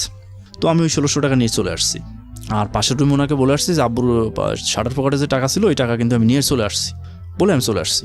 চলে আসে আমি ওই 1600 টাকা দিয়ে 2টা শোকেস, অর্থাৎ পুরনো যে জিনিসগুলা বিক্রি হয় ওইগুলা থেকে 2টা শোকেস কিনলাম, একটা তালা কিনলাম, আর ওই দোকান মালিককে 1000 টাকা দিলাম। আর বললাম কি যে দোকান মালিক যেহেতু পরিচিত, বললাম যে তোমার যে অ্যাডভান্সের টাকাটা এটা আমি কিছুদিন পরে দেবানি। তো বললো ঠিক আছে, তুই পরে দিস। আর ওখানে আমি যেখানে মানে মোংলা বন্দরে, অর্থাৎ দিগরাজ বাজার, ওখানে আসলে কেউ বলতে পারবে না যে আমি কখনো কারোর সঙ্গে কোনো ঝগড়া বা মানে কোনো বিচ্ছেদ করছি কিনা। সবার সঙ্গে খুব সুন্দরভাবে চলাফেরা, এভরিথিং যেটা আসলে প্রয়োজন ততটুকুই, তার বেশি না। তো বলো ঠিক আছে দিস, সমস্যা নাই। এই বলে আমি ওই 1600 টাকা এনে ওখান থেকে মোটামুটি টুকটাক এই 2 টাকা 1 টাকা খরচ করে মোটামুটি সব কিছু কমপ্লিট করে করলাম। তখন ভাইয়ারে বললাম এবার তাহলে কিছু আমার মালামাল দাও। তো আমাকে 26,000 না 27,000 টাকার মালামাল দিয়ে ফার্স্টে প্রথম দিন। তো আমি ওই দোকানের ভিতরে নিয়ে ওইগুলো সাজাচ্ছি, মাল এক সাইডে রাখি আর প্যাকেট আরেক সাইডে রাখি, মানে দোকানটাকে ভরাই, মানে সুন্দর করে সাজাতে হবে, ছোট দোকান কিন্তু তারপরেও ওই যে মাল দিছে ওটা আসলে কিছুই না এক কথায়। তো আমি ভাবলাম যে ফাঁকা জায়গা না রেখে মাল যদি প্যাকেটের ভিতর থেকে মালটা বের করে যদি অন্য জায়গায় রাখি আর প্যাকেটটা যদি এক জায়গায় রাখি তাহলে 2টা হইব আমার। আচ্ছা, এভাবে আমি দোকানটাকে সাজাইলাম। তো যখন সাজাচ্ছি তখন আমার পুরনো এক কাস্টমার আমাকে দেখে বলতেছে কি রে শাহিন, তুই আবার দোকান নিছিস? তাহলে কইতে তাহলে সারার কি দরকার ছিল? সেই সময় কইলাম ছাড়তে হবে না, বিদেশ যাওয়া লাগবো না, ব্যবসায়ী কর না, বিদেশ চলে যাবি। তো যাই হোক, দোকান যখন করছো তো ভালো হয়েছে, তা কি নেওয়া যায়? এই বলে ওই 25-26 হাজার টাকার মালের ভিতর থেকে ও 4,000 টাকার মাল নিয়ে চলে গেছে। আমাকে টাকা অবশ্য নগদ দিয়ে গেছে। তো আমি শুকরিয়া আল্লাহর কাছে যে আমার প্রথম দিনেই ব্যবসার 2011 সালে যখন আবার শুরু করলাম, জি, তো এক পর্যায়ে আমি বিকেলে দোকান খুলি না, পরের দিন খুলবো এই চিন্তা ভাবনা। তো পরের দিন আমি দোকানে মেলাদের একটা মজার বিষয় যে আমার কাছে আসলে অতটা টাকা ছিল না যে আমি মিলাদ দিব। দেখা যায় কি যে অনেক ফ্রেন্ড সার্কেল আছে, পার্শ্ববর্তী দোকানদাররা আছে। সেদিন ছিল শুক্রবার, তো মিষ্টির প্রয়োজন হবে অনেকটা। তো আমি ভাবছি যে এখানে একটা করলাম যে যদি আমি নামাজের পরে, জুম্মার নামাজের পরে যদি আমি মিলাদ দিই তাহলে আমার দোকানের লোক সংখ্যা কম আসবে, আমার মিষ্টিটা কম কেনা লাগবে। আমার কাছে যেহেতু টাকা নাই, ওই 1600 টাকা খরচ করার দোকানে মালামাল উঠানোর আগে কিন্তু এটা। আচ্ছা, বুঝতে পেরেছি। মানে ওর অবস্থাটা চিন্তা করে দেখবেন যে কোথায় কোন অবস্থান থেকে শুরু করতে। সেই সময় আমি চিন্তা করলাম যে যদি আমি জুম্মার নামাজের পরে দিই তাহলে সবাই খাইতে চলে যাবে, লাঞ্চের টাইম থাকবে, তাহলে আমার দোকানে মেলাদ পড়তে হয়তো বা 10-12 জন 15 জন আসবে, তাদেরকে আমি পরিপূর্ণভাবে খাওয়াইতে পারবো। কিন্তু যদি সবাই চলে আসে তাহলে আমি খাওয়াইতে পারবো না। আচ্ছা, এইসব করে আমি ঠিক যেমন চিন্তা তেমনই কাজ, আমি জুম্মার নামাজের পরেই মেলাদের ব্যবস্থা করি এবং আমার যেটা ধারণা ছিল তার থেকে আরো সীমিত লোক আসছিল এবং যারা আসছিল তারা আরো পকেট থেকেই খরচ করে গেছিল। এক কথায় আমার সামথিং খরচ হয়েছিল। যাই হোক, হয়ে গেল। ওই দিন আমি 4,000 টাকা বেচাকেনা করে পরের দিন দোকান খুলবো এরকম চিন্তা ভাবনা। তো রাত্রে অনেক খুশি যে আমি 4,000 টাকা বেচাকেনা করছি দোকান না খুলেই, আল্লাহ আমাকে ধৈর্য দিও, এরকম চিন্তা ভাবনা করতে সকালে উঠলাম, উঠে আল্লাহর রহমতে দোকান করলাম। ওই দিন আরো 2,000 টাকা বেচাকেনা করলাম। আচ্ছা, 6,000 টাকা আমি দুলাভাইকে বললাম যে ভাই আমি তো 6,000 টাকা বেচছি, তা মালামাল তো আরও লাগবো। ঠিক আছে, তুই তাহলে, যেহেতু আমার পূর্ব পরিচিত ছিল যারা বড় ব্যবসায়ী ছিল, মালিক মহাজন ছিল, তাদেরকে আমি 6,000 টাকা পাঠাই দিলে ওরা আমাকে আরও 20,000 টাকার মাল পাঠায়। কি ধরনের প্রোডাক্ট এগুলো? এগুলো হচ্ছে আপনার অ্যালুমিনিয়ামের হাঁড়ি, কলস, ওই অ্যালুমিনিয়াম, এগুলো হ্যাঁ, প্লাস্টিকের পণ্য যেগুলা, আচ্ছা আচ্ছা, এই ধরনের এগুলা। তো এক সপ্তাহ যেতে না যেতেই ভাই আমি কল্পনার বাহির, মানে অনেক ডেভেলপ হয়ে গেলাম। মাশাআল্লাহ। হ্যাঁ। তো এর ভিতরে আরেকজনের কথা না বললে নয়, যখন আমি ঢাকাতে কাজ করতাম তখন রং নাম্বারে একটা মেয়ের সঙ্গে আমার কথা হতো ফ্রেন্ড হিসাবে, ব্রাহ্মণবাড়িয়া বাড়ি, জি, নাম মনি। সম্পূর্ণ নামটা আমি বলবো না, ফ্রেন্ড হিসেবে কথা হতো। তো সেই ফ্রেন্ড আমাকে সবসময় পরামর্শ দিত এবং আমিও তাকে সবসময় পরামর্শ দিতাম যে জীবনে কোনো কিছু করতে গেলে হয়তো বা ধৈর্য ধরতে হবে, এটাই। তো সেই ফ্রেন্ডের সঙ্গে অনেক ভালো রিলেশন সৃষ্টি হয়, জাস্ট শুধু ফ্রেন্ড।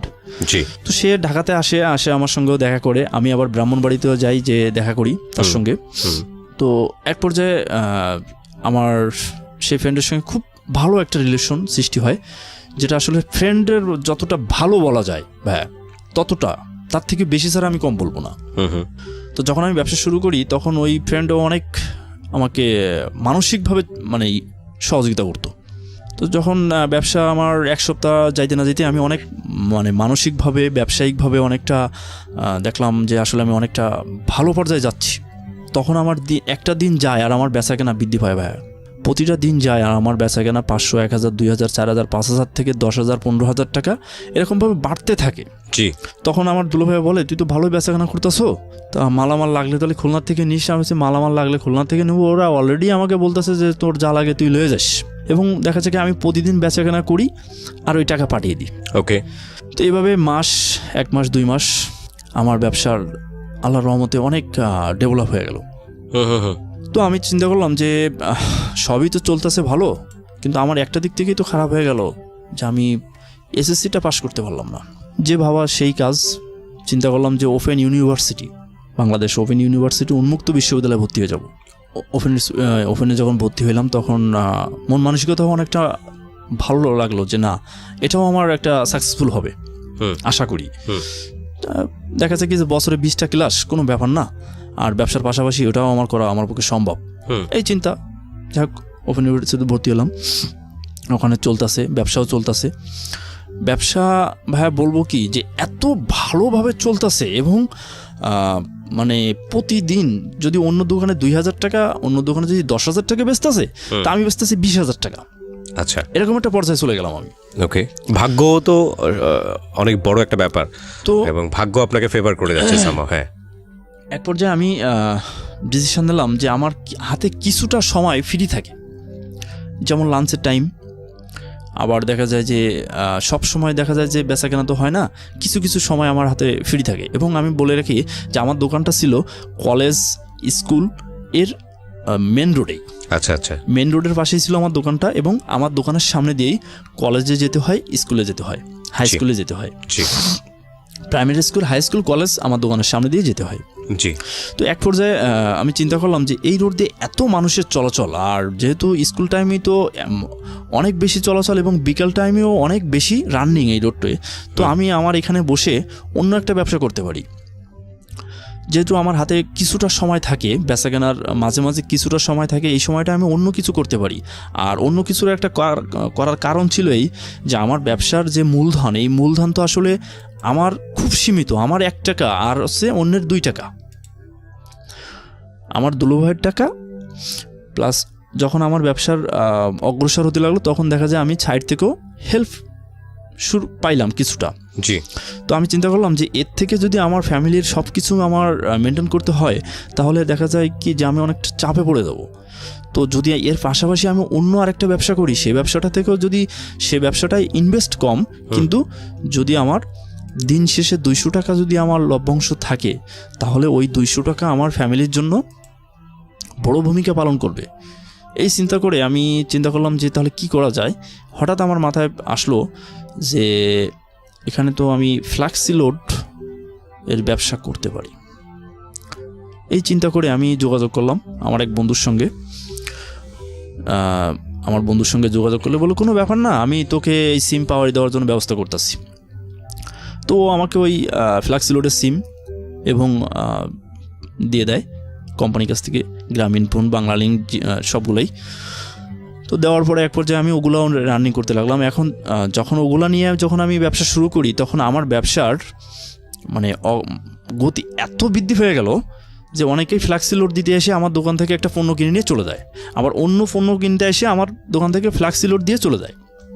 তখন চিন্তা করলাম যে তাহলে তো এটা তো চলতেছে ভালোই, তাহলে আমি সিমের ব্যবসাটাও রানিং করি। তো এইভাবে আমি সিম বিক্রি করারও একটা পরিকল্পনা করলাম এবং শুরু করলাম। এক পর্যায়ে আমার ব্যবসার ওই যে ছোট দোকানটায় আর মানে জায়গা নাই মাল রাখার, প্লাস মানে একটা বড় জায়গা দরকার আপনার। বড় জায়গা দরকার। জি। তখন আমি অনেক টেনশনে পড়ে গেলাম যে আমি মাল কোথায় রাখবো, আমি বসবো কোথায়, আমার ভিতরে একজন কাস্টমার আসে বসতে পারতেছে না, দাঁড়াইতে পারতেছে না, তাহলে আমার দোকানটা চেঞ্জ করার প্রয়োজন। এই ভেবে আমি পাশে আরেকটা দোকানে যোগাযোগ করার চেষ্টা করি আস্তে আস্তে, প্লাস এবং যোগাযোগ করে সেই দোকানটা নেওয়ার পরিকল্পনা করি, এবং সেই দোকানটা আমি নিয়ে নিই। কিছুদিন পরে, 1 বছর পরে আমি সেই দোকানটায় যাই।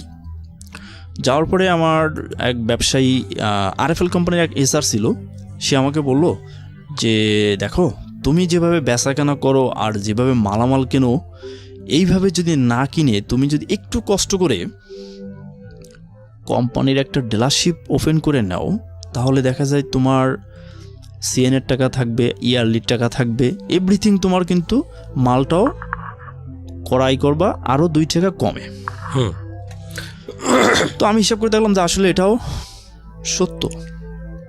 যদি আমি ডিলারশিপটা ওপেন করে নিই, তাহলে আমি মালটা কিনবো 1 টাকা কমে, আবার আমি CN কমিশন পামু, আবার একটা পণ্যের উপরে একটা কমিশন পামু, আবার দেখা যায় যে বছর শেষে আবার একটা ইয়ারলিও পামু। আচ্ছা, এরকম একটা চিন্তা আমার মাথায় ঢুকলো যে আমি ভাবলাম যে আমার এরা, আমি তো সপ্তাহে প্রায় মাস শেষে ওই SR-কে আমি 50,000 টাকা দিতাম, তো এই মাসেও যদি 50,000 টাকা না দিয়ে আমি যদি ওকে 30,000 টাকারও মাল কিনি, তবু আমার লাভ থাকবে। এই চিন্তা ভাবনা করে আমি ডিলারশিপের ব্যবসা শুরু করলাম। সিমের ব্যবসা থেকে কি বলবো ভাইয়া, আজ সে সময় সিম আমরা বিক্রি করছি প্রচুর পরিমাণে, এবং কমিশনও আসতো অনেক বেশি। যাই হোক, আমার ব্যবসার মানে এত সুন্দরভাবে চলতে থাকলো যে এটা আমি আসলে ভাষায় প্রকাশ করতে পারবো না, যে আমি কি থেকে কি হয়ে গেলাম। জি। যখন আমি মাঝখানে বলছি যে আমি যখন ওপেন ইউনিভার্সিটিতে ভর্তি হই, জি, তখন ওই মেয়েটাও, মংলার ওই মেয়েটাও, খাদিজা, হ্যাঁ, ও ওপেন ইউনিভার্সিটিতে ভর্তি হয়ে যায়। আচ্ছা, মানে ওর সঙ্গে আপনার যোগাযোগ ছিল ওই সময়টাতে? হ্যাঁ, মাঝে মাঝে কথা হতো, দোকানের সামনে আসতো, দোকানে আসতো, কথা বলতো। তখন আমি যখন জানতে পারলাম যে ও আবার ওপেন ইউনিভার্সিটিতে ভর্তি হয়েছে, আমি বললাম এবার তো আমার একটা প্রবলেম সৃষ্টি করবেই, এর থেকে কীভাবে আমার মুক্তি পাওয়া যায়। তো এরকম চিন্তা করতে করতে আমি ভাবলাম যে ওর সামনে আমার যে ভালো দিকগুলো আছে সেগুলো আমাকে খারাপ করতে হবে, তাহলে হয়তো বা আমি এর থেকে মুক্তি পাবো। এই কিছু কিছু জিনিস, খারাপ দিকগুলো ওর সামনে উঠাইলাম। যাই হোক, আল্লাহর রহমতে আমি সেদিক থেকে একটা ঝামেলার পোহাতে হলো যে সে অনেক নাসরবান্দা ছিল, তাকে যেভাবে হোক বোঝায় বা অন্যের মাধ্যমে যেভাবে হোক, ওই ওপেন ইউনিভার্সিটিতে ভর্তি হওয়ার পর থেকে সে অন্য একটা ছেলের সঙ্গে রিলেশন করে আমার থেকে দূরে সরে যায়। আমি একটা ঝামেলা মুক্ত হয়ে গেলাম এবং টেনশন। কিন্তু আমার ভিতরে সে সময়ও ওই আমার কাজিনের প্রতি এতটা দুর্বলতা ছিল যেটা আমি ভাষায় প্রকাশ করতে পারবো না। ওকে। তো যখন আমি ফ্ল্যাক্সি লোড দিই দোকানে, যখন সিম বিক্রি করি, তখন দোকানে দেখা যায় ছেলে মেয়ে এভরিথিং, প্রচুর মানুষের আনাগোনা থাকতো তখন। তো অনেকেই মজা করে অনেক রকম কথা বলতো, আর আমি দেখা যায় কি সারা রাত জেগে থাকতাম, মানে ওই কাজিনের কথাই ভাবতাম। আমার ভিতরে ওই তখন যত দিন যায় তত কিন্তু আমার ওই দুর্বলতাটা ভাইয়া প্রকাশ পায়। যাই হোক, ওখান থেকে সেই সময় অনেকে অনেকভাবে করতো, মজা করতাম অনেক বেশি সবার সঙ্গে। তো সবার সঙ্গে অনেক মজা কারণে অনেকে মানে খুব প্রশংসা, এক কথায় অনেক ভালো জানতো আমাকে, যেটা আমি আসলে ভাষায় প্রকাশ করতে পারবো না। শেষ বেশ যখন আমি আপনার SSC-র অর্থাৎ ওপেন ইউনিভার্সিটিতে 2বার পরীক্ষা দিয়ে পাস করতে হয়, অর্থাৎ 9 একবার 10 একবার, 5টা বই প্রতি বছর। তো প্রথম ইয়ার যা গেল, যাওয়ার পরে আমার ব্যবসার অনেক ডেভেলপ হয়ে গেল, যেটা আমি কখনো ভুলবো না। যে আমার ব্যবসা এত ভালো চলতে লাগলো যে পার ডে আমি 20,000, 25,000, 30,000 টাকাও বেচাকেনা তখন চলতেছে আমার। আর আল্লাহর রহমত তখন ইনভেস্ট হয়ে গেল অনেক। কিভাবে হইলো, দেখা যায় কি যে আমি পার্টিতে দিচ্ছি 10,000 টাকা, সে আমাকে মাল দিচ্ছে 50,000 টাকার। আচ্ছা, যে সে তো বেচাকেনা করতেছে এত ভালো যে তাকে মাল 10,000 টাকার মাল না, তাকে আরো বেশি দাও। এভাবে আমার কিন্তু মানে ব্যবসার ইনভেস্ট বেড়ে গেল। যাওয়ার পরে যখন এভাবে চলতে থাকলো, তখন এটা আপনার 2013 সাল। 2013 সাল তখন। এর ভিতরে আরেকটা কথা আমি বলতে ভুলে গেছি ভাই, আমাদের ওখানে একটা মেয়ে আছে, মেয়ে যার সঙ্গে আসলে তেমনটা কথা হতো না, যদি কখনো সামনে পড়তো জিজ্ঞেস তো ভাইয়া কেমন আছেন, ওই পর্যন্তই, এর বেশি কিছুই না।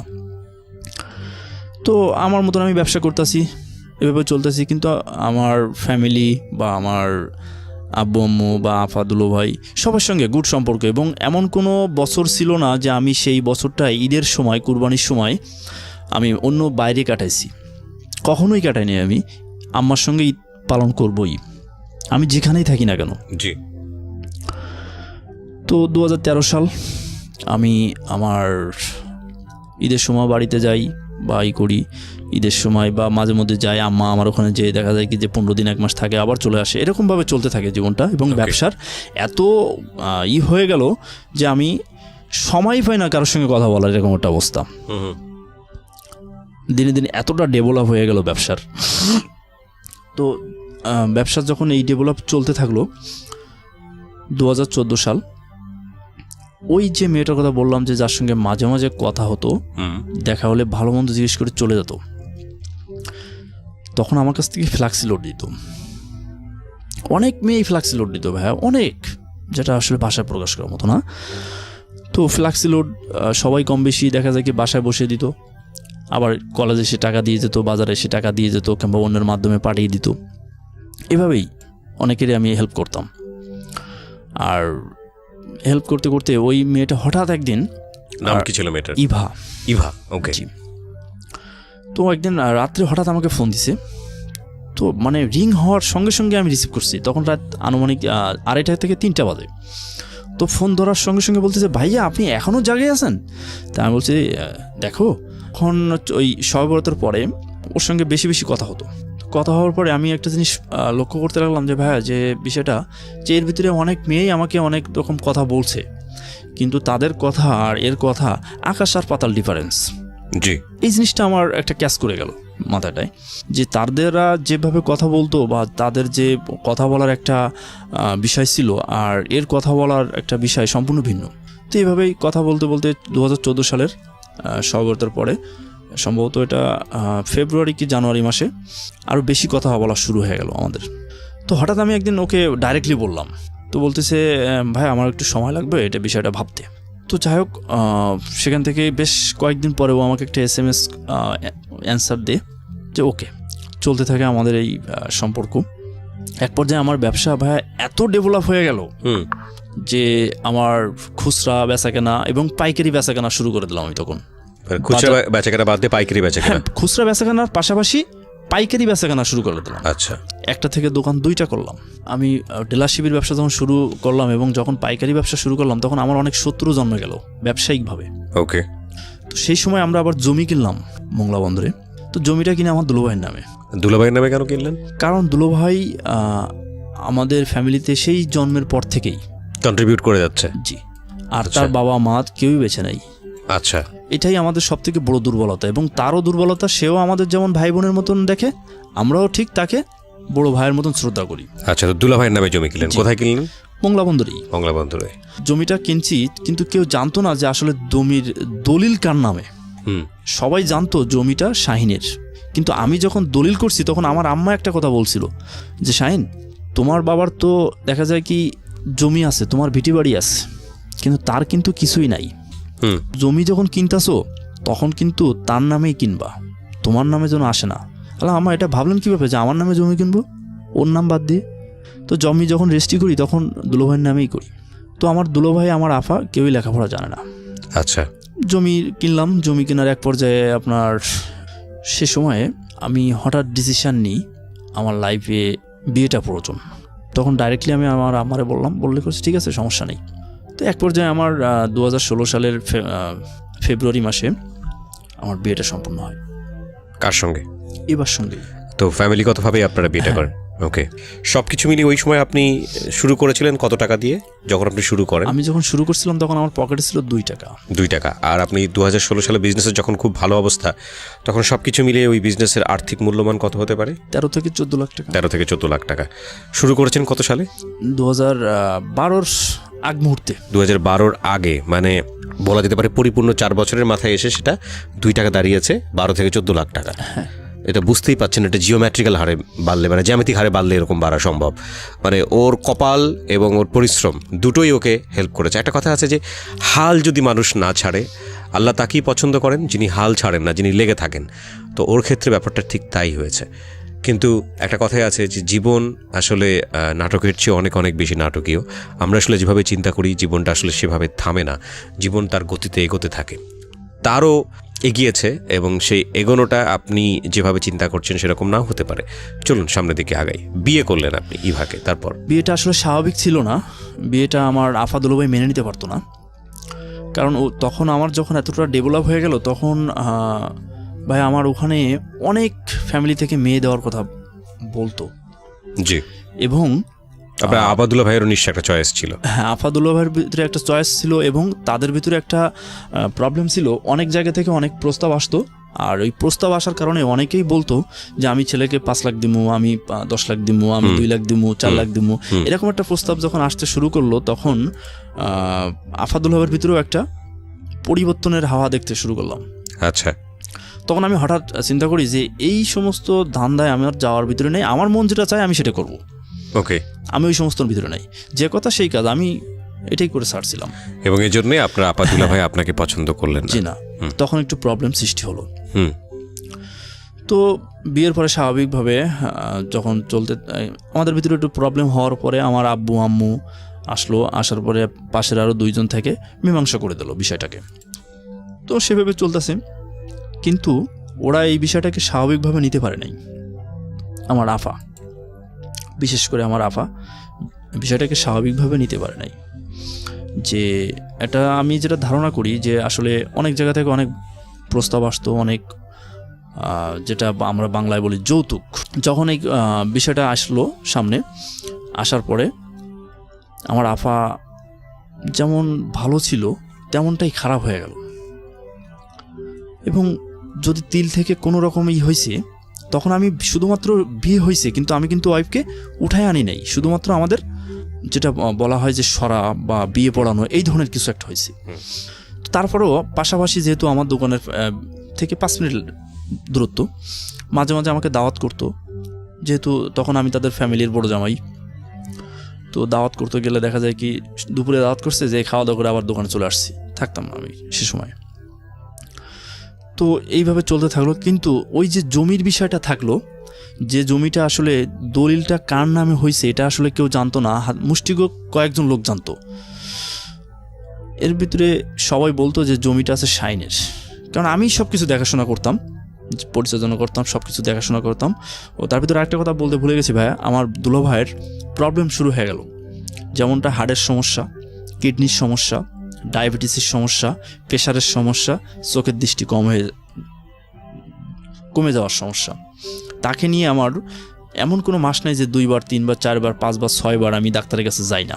1 সপ্তাহ মিনিমাম কেটে যেত খুলনা কিংবা ঢাকা ডক্টরের কাছে। জি। তো এটাকে আমি কোনো বিষয় ভাবতাম না যে এটা আমার একটা দায়িত্ব, সেভাবে তাকে নিয়ে ডাক্তারের কাছে সবসময় ছোটাছুটি করতাম। তো এর ভিতরে বলে রাখা ভালো যে আমার বড় ভাই কিন্তু মালয়েশিয়া থেকে চলে আসে। তো সে সময় আসার পরে বললো যে আমার কোনো টাকা পয়সা আনতে পারি নাই, আমার খুব অবস্থা খারাপ। আচ্ছা। কিছুই বললাম না। কত বছর পরে আসলো? 4-5 বছর পরে। 5 বছর পরে আসছে এবং কোনো টাকা পয়সা আনেনি? না, সে পরিবারের খরচও দিত না? হ্যাঁ, খরচও দিত না। সে উল্টা আমার কাছ থেকে আজ 500, দেখা যায় যখন লাগতো 500, 1000 এরকম চাইতো, তো আমি দিতাম। তো এক পর্যায়ে যখন আমার দুলো ভাইয়ের যখন এই অবস্থা, তখন ওই যে জমি কিনছি, জি, জমির দলিল আসলে ভাইয়ের নামে, কিন্তু এটা কেউ জানতো না। কিন্তু আমার যারা ব্যবসায়ী ছিল বেশ কয়েকজন শত্রুপক্ষ জন্ম নিল, কিন্তু এটা প্রকাশ করতো না। আচ্ছা। কিন্তু আমি উপলব্ধি করতে পারতাম যে তারা আসলে কতটা আমার ক্ষতি চায়। এটা আমি প্রতিদিন যে আবার আফাদুল ভাইকে বলতাম। কিন্তু সেই সময় আমার বিয়ের পরে দেখলাম তাদের সঙ্গে এই জন্য কেমন একটা সময় বেশি দেয় আমার আফা বা দুলোভাই। বেশ দিনের বেলা তাদের সঙ্গে দাঁড়িয়ে বসে কথা বলে, এরকমভাবে কথা বলে। তো আমি বিষয়টাকে অতটা গুরুত্ব সহকারে দেখতাম না কখনো। তো হঠাৎ একদিন আমার আফা আমাকে জিজ্ঞাসছে, আচ্ছা শাহিন, জমি তো তোর ভাইয়ের নামে, তা জমি তোরে সবাই কেন বলে তোরে? আমি এটা কেমন প্রশ্ন? জমির দলিল করছি দুলোভাইয়ের নামে, ভাইয়ের নামে, তা সকলেই যদি বলে যে জমি কেন শাহিন তোমারে বলে, তো ওই জমি কি আমার হয়ে যাবে? কখনোই তো হবে না। ওই জমি সারা বাংলাদেশ এক জায়গায় হইলেও তো ওই জমি কখনো আমার হবে না, যেহেতু জমির দলিল দুলোভাইয়ের নামে। তাহলে এরকম প্রশ্ন করার তো কোনো প্রয়োজনই আসে না। রাইট। তো বলে কেন বলবে তোরে? তাহলে এটার কোনো আমার উত্তর আমার কাছে জানা নাই বলে আমি চলে যাই। এই নিয়ে দুই বোনের ভিতরে বেশ কথা তর্ক বিতর্ক সৃষ্টি হয়, এবং তর্ক বিতর্ক সৃষ্টি হওয়ার এক পর্যায়ে আফা অনেক রাগারাগি করে, তেমনটা আমিও বেশ দূর একটা কথার উত্তর দিই। যেহেতু সে অনেকগুলা বলে, তারপরে আমি দেখা যায় কি যে সে 10টা বললে আমাকে 2টা বলতে বাধ্য হয়েছি। এক পর্যায়ে সে চলে যায়, আমি ওখান থেকে রাগ করে চলে যাই। যেহেতু ওর সঙ্গে পেজগি না করে, ভাবলাম যে ওর সঙ্গে রাগারাগি না করে আমি চলে যাই এখান থেকে। জি। তো যখন এই কথা বলছে তখন আমি আবার দোকানে যখন চলে আসছি, ওর সঙ্গে তর্ক না করে আমি দোকানে চলে আসছিলাম। তো আমার কাছে খুচরা টাকা নাই, তো আমি 1000 টাকা একটা নোট নিয়ে আমি যাচ্ছিলাম অন্য দোকানে খুচরা করতে। তো আমি সাইডে যখন যাই তখনই আফার মুখ থেকে এই কথাটা ব্যক্ত হয় যে ও আমার এখানে খাওয়া দাওয়া করে, কিন্তু আমি তো কোনো টাকা পয়সার কথা চাই না, এরকম একটা কথা। তখন আমার খুব মানসিকভাবেও খুব আঘাত লাগলো যে আজকে তার মুখ থেকে এরকম একটা কথা ব্যক্ত হলো। বিষয়টা আমি আম্মাকেও বলি না।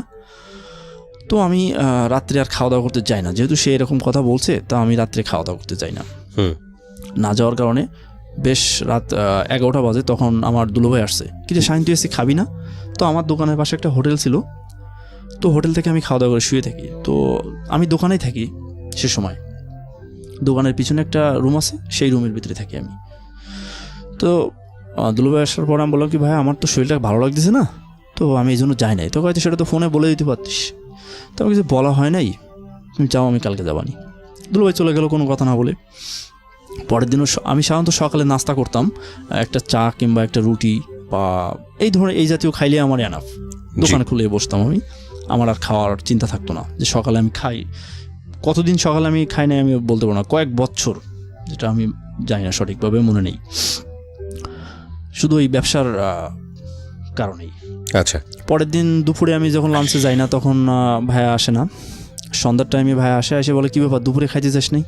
বললাম অনেক কাজ ছিল, আর আজকে কোম্পানি থেকে মাল আসছে, RFL-এর ডিও করছিলাম, সেই ডিওর মাল আসছে, এই জন্য আর যাই নাই। বললে ভাইয়া চলে গেছে, কয় মাল আমার ওখানে কিছু পাঠাই দিস। ঠিক আছে, তোমার যে অর্ডারটা নিয়েছিলাম ওই অর্ডারের মালটা আছে, দিয়ে দিবানি, আর ওই যে ওই দোকানগুলো মালগুলো দিয়ে দিতে পারে, আমি যাবানি। পরে আমি সন্ধ্যায় দুলোভাইয়ের দোকানে মাল পাঠিয়ে দিলাম, ওই যে আরও 3-4টি দোকানে মাল দেওয়ার কথা ছিল, সেই দোকানে মালগুলো দিয়ে আমি আবার হোটেল থেকে খেয়ে শুয়ে আছি। আচ্ছা। সেদিন ছিল বৃহস্পতিবার, আমাদের ওখানে বাজার। বেশ এরকম রাত 11টা 11:30টার সময় আমার যাওয়ানোর দেখা যায় কি, আমি সাধারণত বাসায় যাই 11টার দিকে। যখন যাই নাই তখন আবার ভাই আসছে, দুলোভাই আসছে, এসে বলে কী ব্যাপার তুই আজকেও বাসায় যাস নাই, তোর কারণ কি, সমস্যা কি? ভাইয়া একটু সমস্যা হয়েছে। আমি তখন অনেক কথা বললো ভাইয়া, তারপর আমি বললাম যে ভাইয়া একটু সমস্যা হয়েছে, তা আমি তোমার পরে বলবো নি, তুমি যাও এখন বাসায়। তো বললো ঠিক আছে, তোদের সমস্যা তোরা বোঝ, আমি গেলাম বাসায়। আর ওর শরীরটা আসলে ততটা ভালো না, যার জন্য ও লেট করলো না, চলে গেল।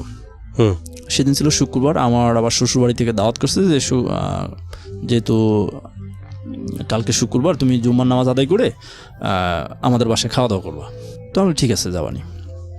এখন আগে আমার জামা কাপড় আমার আফায় কাচতো, আমি নিজে পরিষ্কার করতাম, আমার আফাই পরিষ্কার করতো। আর যখন আমি বিয়ে করলাম তখন আমার ওয়াইফ বললো যে নিজে এইগুলো না করে তুমি তো আমার কাছে পাঠাই দিতে পারো, বা আমি যখন যাই বা আমার বোন যখন যায় স্কুলে, তখন তো তুমি ওদের কাছে ব্যাগে ভরে দিয়ে দিলে, বা তুমি যখন মাঝে মধ্যে আসো ব্যাগে ভরে নিয়ে আসো, আমি ওগুলা পরিষ্কার করে দেবো, আবার তুমি আমার কাছে পাঠিয়ে দেবা, আমি দোকানে পাঠিয়ে দেবো, বাট তুমি আমার অপরিষ্কার হইলে তুমি আমার কাছে পাঠিয়ে দেবা। তো আমি বললাম যে এটা তো আসলে খারাপ কথা না, ভালো কথা, আমারও একটু সময় বাঁচলো। তো আমি এভাবে জামা কাপড় ওর কাছে পাঠিয়ে দিতাম। তো সেদিন শুক্রবার দাওয়াত করছে আমারে, দাওয়াত করার পরে আমি জুম্মার নামাজ আদায় করে আমি ওদের বাসায় গেছি। তো খাওয়া দাওয়ার এক পর্যায়ে বলতেছি কি যে আমি দোকানে যাই, যে দোকান খুলি। তো তো বলছে ঠিক আছে দোকানে যাও, তা এই জামা কাপড় যেগুলো আনছিলা সেগুলো নিয়ে যাও, আমার আয়রন করা হয়ে গেছে, তুমি ওগুলো নিয়ে যাও। তো একটা ব্যাগে ভরে আমার দিয়ে দিস। জি। এক পর্যায়ে আমি ওইটা ব্যাগটা হাতে করে নিয়ে দোকানে আসলাম। দোকানে এসে দোকান খুলবো, দোকানের দরজাটা খুলে আমি শার্টটা খুলে গেঞ্জি গায়ে দিয়ে দোকানটা খুলবো। সে সময় আমার আফা আসছে, এসে বল তুই খাইতে যাস না কেন, আর ব্যাগে কি আনছিস? তা বলছি ব্যাগে জামা কাপড়। কয় ব্যাগে তো খাবার আনছিস, তুই বাসায় খাচ্ছিস না শ্বশুরবাড়ি খাচ্ছিস? তাহলে আমি শ্বশুরবাড়ি খাই না, আমি হোটেলে খাই, আর ব্যাগে আনছি জামা কাপড়। কেন বিশ্বাস করে না। ও দোকানের ভিতরে যেয়ে ওই ব্যাগ উল্টায় দেখে যে ঠিকই জামা কাপড়। তো বলতেছে তুই হোটেলে খাচ্ছিস কেন? তা আমি বললাম যে হোটেলে খাচ্ছি কেন, তা তুমি বুঝতেছো না কেন হোটেলে খাচ্ছি? খাইনি। জি বলুন তারপর। তো আমি দোকান থেকে বেরিয়ে গোসল করে হালকা নাস্তা করছি, চায়ের দোকান থেকে একটা কেক খাইলাম, একটা চা খাইলাম, খুলনা যাবো মাল কিনতে। এমন অবস্থায় দেখি আমার দুলোভাই যে আমার দোকানে তালা মারতেছে। দুলোভাই কি আপনার দোকানে তালা মারছে? ওকে। যাই হোক বিষয়টা যেভাবে হোক সমাধান হয়ে গেল। আমার আব্বু আম্মা আসলো, আসার পরে বললো যে ঠিক আছে এই বিষয়টা আমি সবাইকে জানালাম। জানানোর পরে আমার আব্বু আম্মা আসলো, আসার পরে বিষয়টা সবাই এক জায়গায় বসে সমাধান করে দিল। তো বিষয়টা সমাধান করে দিল, দেওয়ার পরে যে যার মতন ব্যবসা করতে শুরু করলাম আবার। তো ব্যবসা শুরু করছি। তো হঠাৎ আমার আম্মা একদিন অসুস্থ হয়ে পড়লো। আচ্ছা। তখন আমার ছোটো বোনটি ফোন দিয়ে কান্না করতেছে। তো আমাদের সাধারণত আমার আম্মা থাকে গ্রামেতে, আর মাঝে মধ্যে আসে মোংলাতে। তো আম্মা পড়ে গেছে। তো আমি বলছি তো আমাদের ওখানে তো হাসপাতাল, তাৎক্ষণিকভাবে কোনো হাসপাতাল নাই, আর যারা ডাক্তারগুলো আছে তাদেরকে আমি বললাম কি আমি একজন ডাক্তারের কাছে ফোন করলাম যে ভাই এই ব্যাপার, আম্মাকে একটু দেখে আসেন। তো উনি গেল, যাওয়ার পরে বললো যে আমার পক্ষে সম্ভব না, তুমি সাতক্ষীরা নিয়ে যাওয়ার ব্যবস্থা করো। তো আমি আমার বোনকে বললাম যে ঠিক আছে রাতটুক যেভাবে হোক কাটাতে হবে, সকালে সাতক্ষীরা নিয়ে যেতে হবে, হাসপাতালে নিয়ে যেতে হবে। বড়ো ভাই তখন সাতক্ষীরা থাকে অলরেডি। জি। ওখানেই বাড়ি করছে, ওখানেই সব কিছু, সে ওখানে বাড়িতে আর কোনো খোঁজখবর রাখে না সে। জি। তো আমি ভাইয়াকে ফোন করলাম যে ভাই এই অবস্থা, আমার তো এরকম, তা আমি আমাকে পাঠাচ্ছি, তুমি এমার্জেন্সি ডাক্তার দেখানোর ব্যবস্থা করো। কয় ঠিক আছে আসুক। আম্মা গেল, যাওয়ার পরে আমার বলতেছে কি শায়ন আমার কাছে তো টাকা নাই। আমি ঠিক আছে টাকার টেনশন করা লাগবে না, আমি দিবানি টাকা। পরে আমাকে হাসপাতালে নিয়ে গেল। হাসপাতালে নিয়ে যাওয়ার পর ওনারা দেখে, রুগীর অবস্থা দেখে, রুগীর বিস্তারিত দেখে ওনারা ইমার্জেন্সি কিছু টেস্ট করলো। টেস্ট করে বললো যে এই রুগী আমাদের এখানে অ্যালাউ না, আপনারা খুলনা নিয়ে যান। তখন আমার বড়ো ভাইকে একটু টাচ দিল যে হয়তোবা সম্ভবত এনার ক্যান্সারে রোগ আক্রান্ত, ক্যান্সার রোগে আক্রান্ত বা ক্যান্সার সেল আছে শরীরের মধ্যে, হইতে পারে। আমরা সঠিক বলতে পারবো না, ওনারা সঠিক বললো না, তবে এরকম হইতে পারে ওনারাকে বললো। আচ্ছা, ওই সময় আপনি ছিলেন? জি না, আমি তখন মোংলাতে, আমার বড় ভাই ছিল যখন। তো বড় ভাই বললো যে আমার কাছে টাকা নাই, আমি আবার 10,000 টাকা বিকাশ করে পাঠিয়ে দিলাম। তো যখন ভাই আমাকে এটা বললো, তখন আমি দোকান বন্ধ করে দিয়ে দোকানে পিছিয়ে বসে বসে কান্না করতেছি, জানলা আমি কি করব। তখন আমি আর দোকানদারি করতে পারলাম না। সকাল তখন সম্ভবত বেলা 1টা কিংবা 1:30 বাজে, যখন রিপোর্ট হাতে পাইলো, তখন আমি আমার ছোটো বোনকে বললাম কি যে আমার তো আসলে শারীরিক একটু সমস্যা হয়েছে, তা ওনারা ওষুধ দিয়ে দিচ্ছে তাৎক্ষণিকভাবে, তুমি বাসায় নিয়ে যাও, সমস্যা নেই। আমার বাড়িতে গেলাম। বাড়িতে যেয়ে আমাকে সরাসরি প্রথম ওই যেদিনই গেলাম ওই দিনই বললাম যে তোমাকে নেওয়ার জন্য কিন্তু আমরা আসছি, তোমাকে মোংলাতে যেতে হবে। কেন হয় এরকম ইমার্জেন্সি? তা আমি আমার ওয়াইফকে বলছিলাম যে তুমি বলবা যে তোমার কিছু কাজ আছে, বলতে যে আমাদের যে কাজটুকু বাকি আছে, অর্থাৎ সামাজিকতা এই অনুষ্ঠানটা আমরা করতে চাচ্ছি না, আপনারা সবাই এক জায়গায় বসে একটা মীমাংসা করে দিলে আমরা সেভাবে সংসার দিয়ে শুরু করব। তো আম্মা বল ঠিক আছে তাহলে কালকে যাবো। পরে আম্মাকে ওই কিছু না বলে আমি নিয়ে চলে আসলাম মোংলাতে। এসেই আমি পরের দিনে আম্মাকে নিয়ে খুলনা চলে আসলাম। হ্যাঁ। তো সেখানে আমি যাওয়ার পরে ওনাকে দেখানোর পরে উনি বললো কি যে এটা তো সঠিকভাবে বলতে পারবো না, এটা বায়োপসি করতে হবে। ব্লাড ওঠানোর পরে বায়োপসিতে পাঠানোর পরে বায়োপসির রিপোর্টটা আমি ইমার্জেন্সি নেওয়ার জন্য যেদিন পাঠাইলাম, তার পরের দিনে আমি ডাক্তারের সঙ্গে গেলে ডাক্তার বলতেছে কি 1 সপ্তাহ সময় লাগবে। তা আমি আমার অবস্থা দেখে বললাম যে 1 সপ্তাহ তো আমার জন্য অপেক্ষা করা সম্ভব না, এটা কুরিয়ারে আসবে। তা আমি ডাক্তারের কাছ থেকে অ্যাড্রেস নিয়ে আমি ঢাকা মিরপুর চলে আসলাম ওই রিপোর্টটা নেওয়ার জন্য, যে আমাকে যত দ্রুত সম্ভব এই রিপোর্টটা নিতে হবে। তো আমি আসলাম, আসার পরে রিপোর্টটা ওনারা দিয়ে দিল। দেওয়ার পরে আমি আবার ডাক্তারের কাছে গেলাম, যাওয়ার পরে বললো যে এটা তো ক্যান্সার জীবাণু আছে এবং ভিতরে পুরোটাই মনে হয় নষ্ট হয়ে গেছে। জি। তো আমাদের এখানে এর কোনো চিকিৎসা নেই, আপনি ঢাকা নিয়ে যান। আচ্ছা, এটা তখন আপনার মা জানে না বিষয়টা? না, কেউই জানে না। আমি কাউকে বলি না, একমাত্র আমার বড় ভাই সামথিং জানতো আর আমি জানতাম। তখন আপনি শিওর হতে পারেননি যে আসলে ক্যান্সারের এটা আছে কিনা? ওকে। তো আমি ওখান থেকে আবার বললাম যে দেখেন বাংলাদেশের রিপোর্ট তো অনেক সময় দেখি অনেক ক্ষেত্রে ভুল আসতে পারে, তো আপনি আরেকটা করান বায়োপসি। তো বলে তাহলে আপনার আম্মাকে নিয়ে আসেন। আমি আবার আমার আম্মাকে নিয়ে আবার খুলনা নিয়ে গেলাম। নিয়ে যাওয়ার পরে আবার ব্লাড উঠালাম, ব্লাড উঠে আমি আবার ঢাকা নিয়ে আসলাম। আমি নিজে নিয়ে আসলাম, এসে আবার ওইটাকে বায়োপসি করালাম। তখন উনি বলল কি যে এটা যে রিপোর্ট আসছে আর ওনার কিছু ডিজিটাল এক্স রে করতে হবে, যেটা সরাসরি দেখা যাবে বা এই ধরনের কোনো কিছু, তো ওনাকে নিয়ে আসেন। তো আমি আমাকে নিয়ে আসলাম, নিয়ে আসার পরে বললো যে কিছু পরীক্ষা নিরীক্ষা বেশ খরচ হবে। তা আমি খরচ নিয়ে আপনি টেনশন করেন না, যা হয় আল্লাহর রহমতে আমি দেখব। পরে উনি বললো যে ভিতরের অবস্থা খুবই খারাপ, তোমার আমার অবস্থা ভালো না, তোমার গার্জিয়ানদেরকে জানাও, আর যদি পারো তাহলে হয় মাদ্রাজ নিয়ে যাও, নাহলে সিঙ্গাপুর নিয়ে যাও। তো বললাম যে মাদ্রাজ নিয়ে যাবো, সিঙ্গাপুর নিয়ে যাবো, এত দূরত্ব কীভাবে কি সম্ভব? আর আমার পক্ষে যে এত বহন করাও তো অসম্ভব একটা বিষয় হয়ে দাঁড়াবে। তো কিভাবে কি করা যায়? তখন আমি সবাইকে জানাই দিলাম, আমার যারা গার্জিয়ান আছে সবাইকে জানালাম যে এই অবস্থা। ভাইয়া বললো কি, শাইন টাকা নিয়ে কোনো টেনশন করিস না, আম্মার চিকিৎসা করতেই হবে। বড় ভাই? হ্যাঁ, দুলোভাই বললো যে যেভাবে হোক চিকিৎসা করতে হবে। এর ভিতরে কিন্তু আমার আম্মার অবস্থা এমন খারাপ হয়ে গেল যে আমরা ঘরের ভিতরে ভাত খাইতে পারি না, মাছ রান্না করলে খাইতে পারি না, মাংস রান্না করলে খাইতে পারি না, কোনো কিছু খাইতে পারি না। এবং তার রাত দিন 24 ঘন্টায় কান্না এবং যন্ত্রণার যে একটা চাপ সৃষ্টি হয়ে গেল, এটা বৃদ্ধি পেতে শুরু করলো। এক পর্যায়ে আমি ডিসিশন নিই এবং আমার পরিবারের সবাইকে নিয়ে যখন বসে ডিসিশন নিই যে এইভাবে মায়ের মৃত্যু দেখা যাবে না। তো চিকিৎসা যেহেতু আছে বা বলতাছে, রিস্ক যদি নিই হয় সফল হব আর না হলে বিফল হব। যে সব সময়ের জন্য এত মানুষের ভিড়, ভাইয়া আমি ভাষায় প্রকাশ করতে পারবো না যে কত মানুষ।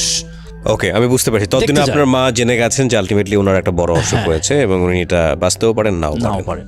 তো তখন আমি যখন সবাইকে নিয়ে আলাপ করলাম যে এখানে অনেক ব্যয়বহুল একটা চিকিৎসা হইব এবং অনেক টাকার প্রয়োজন, তা সবাই যদি সহযোগিতা করেন তাহলে হয়তো বা চেষ্টা করতে পারি। দ্বিতীয়ত অপারেশন টেবিলে থেকে যাওয়ারও কিন্তু সম্ভাবনা আছে। তো সবাই আমাকে সম্মতি দেয় যে হ্যাঁ তুমি করো, সমস্যা নাই। আর আমার মনে একটা বিশ্বাস ছিল যে আমি যদি আমার আম্মার চিকিৎসা করি আমার আম্মা ভালো হয়ে যাবে। সবসময় আমি এটা ভাবতাম এবং আমার ওয়াইফেও সান্ত্বনা দিত যে তুমি আজকে আম্মা অসুস্থ, তুমি যেভাবে হোক আম্মার চিকিৎসা করতে হবে।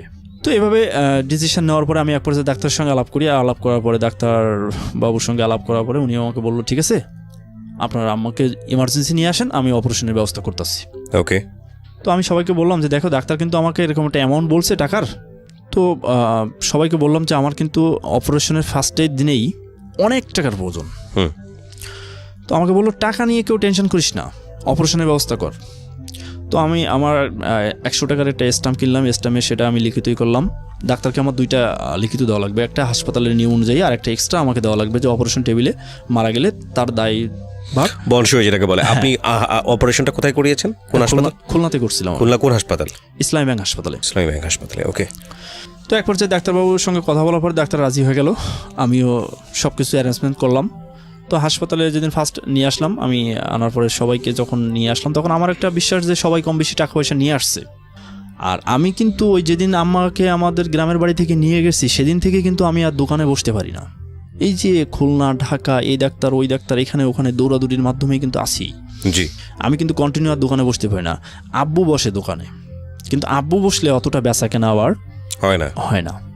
এক আব্বুর হচ্ছে ডান কানে একটু সমস্যা আছে, আর উনি থাকলে আসলে অতটা বোঝেও না বিষয়গুলো। হ্যাঁ, তো টাকা পয়সার আমার নিজেরও সংকট বেঁধে গেল। তো আমি যখন আম্মাকে হাসপাতালে নিয়ে গেলাম তখন আমার কাছে সামথিং কিছু টাকা পয়সা আছে। তো আমার বিশ্বাস যে সবাই যেহেতু আমাকে এত আশ্বাস দিচ্ছে এবং সবাই যেহেতু অগ্রসর হচ্ছে, তাহলে নিশ্চিত সবাই কম বেশি টাকা নিয়ে আসছে।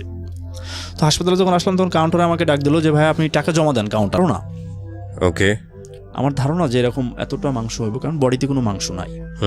2 বগলের তলে, বডিতে, গলার, পেটের মানে চর্বি যেটা আমরা বলি এগুলো সব কেটে কেটে বের করেছে। কেটে বের করছে। তো আমি একটা বক্স নিয়ে গেছিলাম, সেই বক্সে দিছিল। ওরে বাবা, ভয়ানক। আমি সেই বক্সটা আমার হাতে নিয়ে আমি কতদিন রাত্রে আমি ঘুমাইতে পারি না, যে এখনো দেখি যে বক্সটা আমার হাতে আছে। যাই হোক, আমি ওই বক্সটাকে আবার বায়োপসি করার জন্য পাঠাই দিই। তো বায়োপসি করার জন্য যখন পাঠাই তখন ওনারা বলে যে এটা বায়োপসি করতে মিনিমাম 28,000 টাকা লাগবে। তা বললাম অসম্ভব, 28,000 টাকা লাগবে কেন, এত বেশি কেন? পর আরেক জায়গায় গেলাম আমার এক দাদার মাধ্যমে, ইসলামিক হাসপাতালে থেকে করলাম। তো বললো যে 14,000 টাকা লাগবে। ঠিক আছে করান, সমস্যা নেই। তো আমার 2 ভাই, আমরা 3 ভাই এক জায়গায়, 2 জনে মিলে আমাকে টাকা দিতে পারলো না, আমাকেই দিতে হলো। বাট আমি দিলাম, আমার কোনো আফসোস নাই, যেখানে যা লাগতেছে আমার কাছে যতক্ষণ থাকতেছে দিচ্ছি, না থাকলে আমি অন্যর মাধ্যমে আনাচ্ছি, এনে আমি দিচ্ছি। এভাবে চলতে থাকলো। তো যখন ওই অপারেশনের পরে যখন আবার বায়োপসি করানো হলো, তখন আবারও খারাপ আসলো রিপোর্ট। আবারও খারাপ আসলো? জি। তো আমার গ্রামে ইন দ্য মিন টাইম কত লক্ষ টাকা খরচ হলো আপনার এই বায়োপসির কি বলে অপারেশন প্লাস হচ্ছিল এগুলো টেস্ট করার জন্য? এটা আমি আসলে ভাইয়া আনুমানিক ওই সময়ের মধ্যে হাসপাতাল থেকে ফেরার ভিতরেই আমার দেখা যায় যে 3 থেকে 4 লাখ নেমে গেল। ওকে। এবং সেটা সম্পূর্ণ স্পন্সরই, 99% স্পন্সর আপনি? ওকে। তো এর ভিতরে যখন বায়োপসি রিপোর্ট আবার খারাপ আসলো, তখন আমি ডিসিশন নিলাম আবারও একটা বায়োপসি রিপোর্ট করাবো। তো আবার একটা বায়োপসি রিপোর্ট করাই, এটাও খারাপ আসে। তখন ডাক্তার আমাকে বললো কি যে যেহেতু এত বড় রিস্ক নিছো, আর যেহেতু এখন অপারেশন থেকে সাকসেসফুল হয়েছো, আর ভিতরে কিছু জীবাণু রয়ে গেছে, তো এখন কেমোথেরাপি দিলে হয়তো বা আল্লাহর রহমতে উনি ভালো হয়ে যেতে পারে। আর ওই একটা বিষয় বললাম যে আমার আম্মা যে মৃত ব্যক্তির বাড়িতে যে বাঁশ দিত, আর আমাদের বাড়িতে ক্যান্সার শোনার পর থেকে এত বেশি মানুষের আনাগোনা হয়ে গেল যে মানুষ বাড়িতে খাইতো আর আমাদের বাড়িতে যে কুলি ফেলতো, এরকম একটা অবস্থা, গ্রাম্য ভাষায় যেটাকে বলে। এবং অনেক আশপাশ গ্রাম থেকেও মানুষ দেখার জন্য আসতো, কিন্তু আম্মা তো আমার এখানে থাকতো, আম্মা বাড়িতে সে সময় পাঠায় নাই। পরবর্তীতে আমি আম্মাকে অপারেশনের কিছুদিন পরে বাড়িতে পাঠালাম, একই অবস্থা, একই সিচুয়েশন। এবং 5 ওয়াক্ত নামাজের পরে প্রতিটা মসজিদে আমার আম্মার জন্য দোয়া হইতো। আমি হাজার শুকরিয়া সবার কাছে, আমার গ্রামের প্রতিটা মানুষের কাছে। আম্মাকে যখন গ্রামে পাঠানোর পরে আমি আবার বায়োপসি রিপোর্ট পাইলাম। পাওয়ানোর পর ওনাকে বললো যে এটা তো 3য় স্টেপে ছিল, 4র্থ স্টেপে যাওয়ার আগ মুহূর্তে এটা করা হয়েছে, তো কেমোথেরাপি দিলে হয়তো বা আল্লাহর মধ্যে আরও সুস্থ বা আরও ভালো থাকতে পারে, তোমরা ডিসিশন নাও আসলে কি করবা। তখন আমি আবার সবাইকে ডাকলাম যে দেখো, তোমরা তো আগে কেউ টাকা পয়সা দিলা না, এখন আবার কেমোথেরাপি দেওয়া লাগবে, তাকে কী করা যায়। এদিকে কিন্তু আমার ব্যবসা বন্ধ এক পর্যায়ে। আব্বু এমন অবস্থা, আব্বু 500 টাকার মাল 400 টাকাও বেচে দিচ্ছে, 1000 টাকার মাল 800 টাকাও বেচে দিচ্ছে, বুঝতে পারতেছে না। আবার আমি অনেক মালের গায়ে রেট লিখে রাখছি, বেচার পরে আমাকে বলে যে আমি কিন্তু এটা বেচে এলাইছি। কিচ্ছু বলতাম না, যে যা করতেছে ওই 2 টাকায় আমার কাজে লাগতেছে, কিন্তু আমি যে দেনা হয়ে যাচ্ছি এটা কিন্তু আমার আব্বু কিন্তু আসলে এটা বুঝতো না বা বুঝাইতে পারতাম না। আর আমি যে এত টাকা দেনা হয়ে যাচ্ছি এটাও কিন্তু সে উপলব্ধি করতো না। তো এক পর্যায়ে সবাই বললো যে ঠিক আছে, আমরা কম বেশি সবাই সাহায্য করবো, কেমোথেরাপি দেওয়ার ব্যবস্থা করো। তো আমি আমার আম্মুকে আবার গ্রাম থেকে আবার নিয়ে গেলাম, নিয়ে যাওয়ার পরে কেমোথেরাপি দেওয়ার ব্যবস্থা করলাম। তো ডাক্তারের সঙ্গে কথা হলো, ওনার হওয়ার পরে উনি কেমোথেরাপি দেওয়ার ব্যবস্থা করলো। ফার্স্ট কেমো যখন দিই তখন আমাকে একজন 6000 টাকা দেয়, একজন না 3-4 জনে মিলে 6000 টাকা দেয় আমাকে। কিন্তু একটা কেমোথেরাপির 4 ভাগের 1 ভাগ টাকাও আমাকে কেউ দেয় না। ওকে। তো এভাবে আমি ফার্স্ট কেমোথেরাপি দিলাম, সেকেন্ড কেমোথেরাপি দেওয়া হলো। কিন্তু এর ভিতরে কিন্তু আমার ব্যবসার 21 দিন পর আমি কেমোথেরাপি দেওয়া শুরু করলাম আম্মার। তার ভিতরে যখন 3য় কেমোথেরাপি দেওয়া হয় তখন অলরেডি 2017 সাল পড়ে গেছে। 17 সাল পড়ে যাওয়ার তখন আমি আবার মাঝখানে আম্মা অসুস্থ হওয়ার আগে আমি একটা ডিসিশন নিই যে যেহেতু আমার বিয়ের সময় অনেকটা প্রবলেম হয়েছিল, তো আমি বেবি নিতে লেট করবো না। তখন আমার আবার যখন 3য় কেমোথেরাপি দেবো তখন আমার ওয়াইফকে সিজার করা লাগে। তো এই অবস্থার ভিতরেও আমি আমার ওয়াইফকে যতটা সম্ভব আল্লাহর রহমতে আমি চেষ্টা করছি। সেও হাজার শুকরিয়া, সেও করে। তো আমার বেবিটাও সুন্দরভাবে পৃথিবীর আলো দেখার পরেও আমার ব্যবসা কিন্তু তখন অলরেডি অনেক ধস নেমে গেল, কারণ আমি দোকানে বসতে পারি না, আব্বু বসে, আমি এই যে আম্মার চিকিৎসার কারণে বিভিন্ন জায়গায় ছোটাছুটি, আর এই যে কেমোথেরাপি দেওয়ার টাকা ম্যানেজ করা, এই বিভিন্ন তালে আমি জড়িয়ে গেলাম। আচ্ছা, নিজেকে হারিয়ে ফেললাম যেমন কেমন। তো সেই সময়ে আমার 4র্থ কেমোথেরাপি দিলাম। 4র্থ কেমোথেরাপি দিতে গেলাম, তখন আমার কাছে টাকা নাই। তখন অলরেডি টাকার সংকট চলে আসলো, যে আমি যেভাবে ব্যবসাটা পরিচালনা করতাম সেই সিচুয়েশন আর হইল না। এবং যখন ওই আমার দুলোভাইয়ের সঙ্গে যখন গ্যামজাম সৃষ্টি হয়েছিল, তখন আমার ব্যবসার কিন্তু কিছুটা ক্ষতি হয়েছিল, অনেক বড় ক্ষতি হয়েছিল, যেটা আমি বলতে ভুলে গেছিলাম। তবুও আমি সেটাকে সামলে নিয়েছিলাম নিজের চেষ্টায়। আর যখন আমার 4র্থ কেমোথেরাপি দেওয়া শুরু করলাম, তখন আমার ব্যবসার অনেক অনেক নিচে নেমে গেল। যাওয়ার পরে আমি কেমোথেরাপি দিতে পারি না, মানে ওই পয়সাটা আপনার হাতে নাই? না। তো আমি রাত্রে দোকান বন্ধ করে বাসায় গেলাম। বাসায় যাওয়ার পরে কান্না করতেছি শুয়ে শুয়ে, যে আমি এখন কিভাবে কেমোথেরাপিটা দেব, কোনো দিশা পাই না। না পাওয়ার কারণে আমার ওয়াইফ আমাকে বলে, টেনশন করো না, একভাবে না এক ব্যবস্থা হয়ে যাবে। তা আমি বলছি, কী ব্যবস্থা করব, আমার কাছে টাকা আছে এই সামথিং, এই কয় টাকা, আমি কেমোথেরাপি কীভাবে দেবো? তখন বলে যে টেনশন করো না, দেখি আমি কি করতে পারি। দেখি ও 4-5 মিনিট পরে আমি আমার ওয়াইফকে, সত্য কথা যেটা বলতে লজ্জা নাই, আমি আমার ওয়াইফকে কিছুই দিতে পারিনি। কারণ বিয়ের পরপরই আমাদের মানে পরিস্থিতির বিভিন্ন রকম পরিস্থিতির শিকার হইতে হয়েছে আমার। তো ওর হাতে একটা আংটি ছিল, একটা চেন ছিল, একটা কানের নাকের ফুল, ওই কানের দুল ছিল, সেগুলো খুলে কার কাছে বন্ধক রেখে আমাকে এনে টাকা দিয়ে বলতেছে যে এই টাকাগুলো রাখো, আর তোমার কাছে যেটা আছে দেখো আর কিছু ম্যানেজ করে আমার কেমোথেরাপি দিয়ে নিয়ে এসো।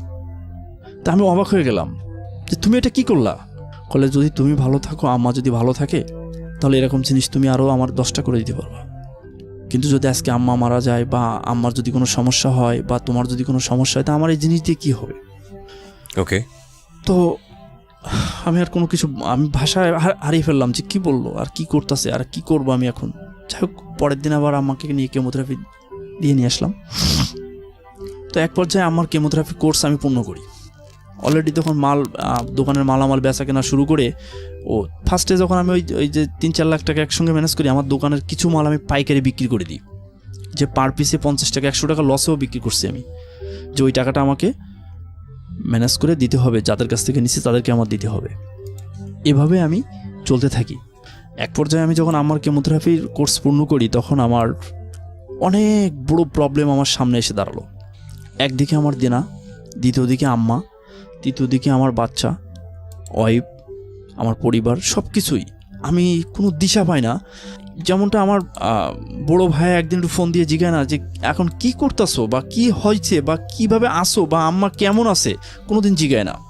তো আমি তবুও আমি কিছু বলি না, যে জায়গা তার যদি ভালো না লাগে সে দরকার নাই। তো আমার ওয়াইফ সবসময় আমাকে একটা কথা বলে, যে আজকে যদি তুমি তোমার বাবা মার প্রতি যে দায়িত্ব আছে তোমার, সেটা যদি তুমি পালন না করো, কালকে তোমার সন্তানরাও কিন্তু তোমাকে দেখবে না। তুমি যদি আজকে তোমার বাবা মাকে না দেখো, তোমার বাবা মাকে যদি তুমি সেবা না করো, তাহলে কিন্তু কালকে তোমার সন্তানরাও তোমাকে ঠিক এরকম ব্যবহার করবে। তুমি তোমার দায়িত্ব পালন করো, তাই জীবনে যা কিছু আছে। তো আমি ব্যবসায় মন দেওয়ার চেষ্টা করি, ব্যবসা করার চেষ্টা করি। আম্মা কেমোথেরাপি কোর্স পূর্ণ হওয়ার পরে বেশ সুস্থতা বোধ করে, কিন্তু কন্টিনিউ ওষুধ খেয়ে যেতে হচ্ছে। তখন আমি অনেক টাকা দেনা হয়ে গেলাম অলরেডি। তখন আমি রাতে ঘুমাইতে পারি না, খাইতে পারি না, বসতে পারি না। একদিকে আম্মার চিকিৎসা আরও করতে হবে, তখনও ডাক্তারে বলতেছে যে আরও কিছু কেমোথেরাপি দেওয়া লাগবো এবং এই ঔষধ কন্টিনিউ খাইতে হবে। এখন আমি আম্মার চিকিৎসা করব কিভাবে? আমার বেবিটা তার দিকে কীভাবে দেখবো? আমার ব্যবসাটাকে আমি রানিং করতে পারতেছি না, বা আমি করতে পারতেছি না, আমি কোন দিকে যাবো, এই দিশেহারা হয়ে গেলাম। তো আমি এভাবে চলতে থাকি। হঠাৎ করে আমি হ্যাঁ, ফেসবুক আমি ইউজ করতাম অনেক দিন থেকেই। তো ফেসবুক সেদিন আমি রাত্রে ফেসবুকে অনলাইনে থাকতে থাকতে হঠাৎ একটা বিজ্ঞাপন আমার সামনে আসলো, কিডনি বিক্রি। তো আমি লেট না করে আমি সঙ্গে সঙ্গে ওনাকে ফোন দিলে উনি ওপাশ থেকে সালাম দিয়ে কথা বলার পরে উনি আমাকে বললো যে আপনি কি করেন? তো আমি সত্য কথাই বলছি যে আমি ব্যবসা করতাম, আমার আম্মার এই অবস্থা, আমি সেখান থেকে এই অবস্থা আছি। তো বললো কি যে আপনি কি 100% শিওর যে আপনি কিডনি বিক্রি করবেন? বলছে হ্যাঁ, আমি শিওর। তো ওনাকে যখন আমি ফোন দিলাম, যখন ওনার সঙ্গে কথা হলো, তখন বললো হ্যাঁ, আমি 100% শিওর। যেহেতু আমার পরিবার বা আমার আত্মীয় স্বজন বা আমার ভাই বা বোনেরা কেউ যখন সাপোর্ট দিচ্ছে না, আর আমার আম্মাকেও বাঁচিয়ে রাখতে হবে, আমার বেবিটাকেও দেখতে হবে, তো যদি আমি আমার একটা কিডনি বিক্রি করায় যদি আমার সম্পূর্ণ পরিবার বা আমার বেবি বা আমার মা বাবা সবাই যদি ভালো থাকে, তো আমি একটা কিডনি বিক্রি করে দিই, আমার লাইফ শেষ, দরকার নাই। এরকম একটা চিন্তা আমার মাথার ভিতরে চলে আসলো। তো ওনার সঙ্গে কন্টিনিউ যোগাযোগ হতে শুরু করলো। তো যোগাযোগ উনি আমাকে বললো যে আপনি প্রস্তুতি নেন, আপনাকে যে কোনো সময় ডাকা হতে পারে ঢাকাতে। কারণ ঠিক আছে, আপনি যে কোনো মুহূর্তে আমাকে ফোন দিয়ে আমি ঢাকাতে চলে আসবো। তো উনি আমাকে বললো আপনি কি ফেসবুক ইউজ করেন? তাহলে হ্যাঁ। মেসেঞ্জার আছে? আমি হ্যাঁ আছে। তো আমি মেসেঞ্জারে ফেসবুকে ওনাকে অ্যাড করে নিয়ে আমাদের মাধ্যমে মেসেঞ্জারে বেশি কথা হতো। প্রতিদিন নাইটে দিনে যে কোনো মুহূর্তে যে কোনো সময় কথা হতো। তো কথা হওয়ার এক পর্যায়ে হঠাৎ একদিন আমার ব্যবসার এমন পর্যায়ে চলে গেল যে কোনো ব্যবসায়ী কোনো পার্টি আমাকে মাল দিতে চায় না। তারও দুইটা কারণ ছিল।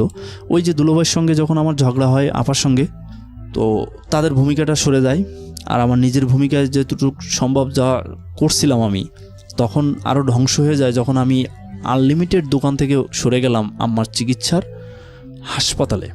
দীর্ঘ 7টা মাস এভাবে কিন্তু আমি হাসপাতালে ছোটাছুটি করছি, যার কারণে কিন্তু আমার ব্যবসার অবনতি শুরু হয়ে গেল।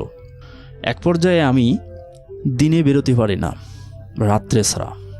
আমার ব্যবসায় যে এলাকায় দিগদাস বাজার, ওখানে আমি দিনে বেরোতে পারি না, রাত্রে বের হই।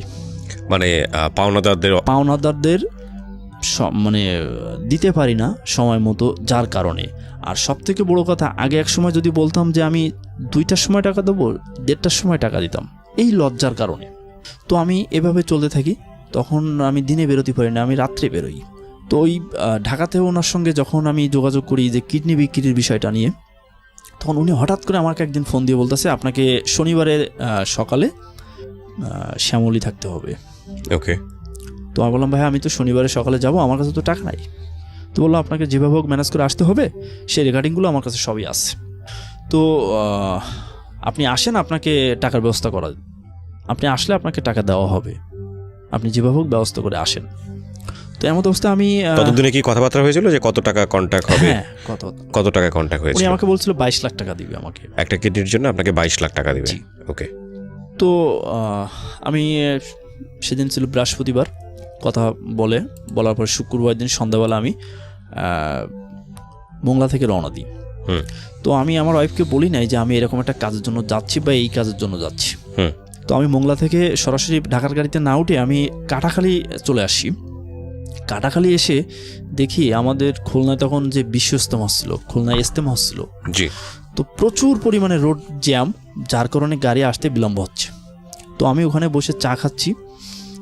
চা খাওয়ার পর ওখানে অনেক কাউন্টার থেকে অনেকে এসে ডাকাডাকি করতেছে। ঢাকায় মানে কাউন্টারে যে স্বাভাবিকভাবে যেটা হয় ওইরকম বলতেছে, আমার পরিবহনে আসেন, এটা আমার পরিবহনে আসেন, এরকম। তা আমি বলছি, ভাই আমি যেটা ভালো লাগবে সেটাই যাবো।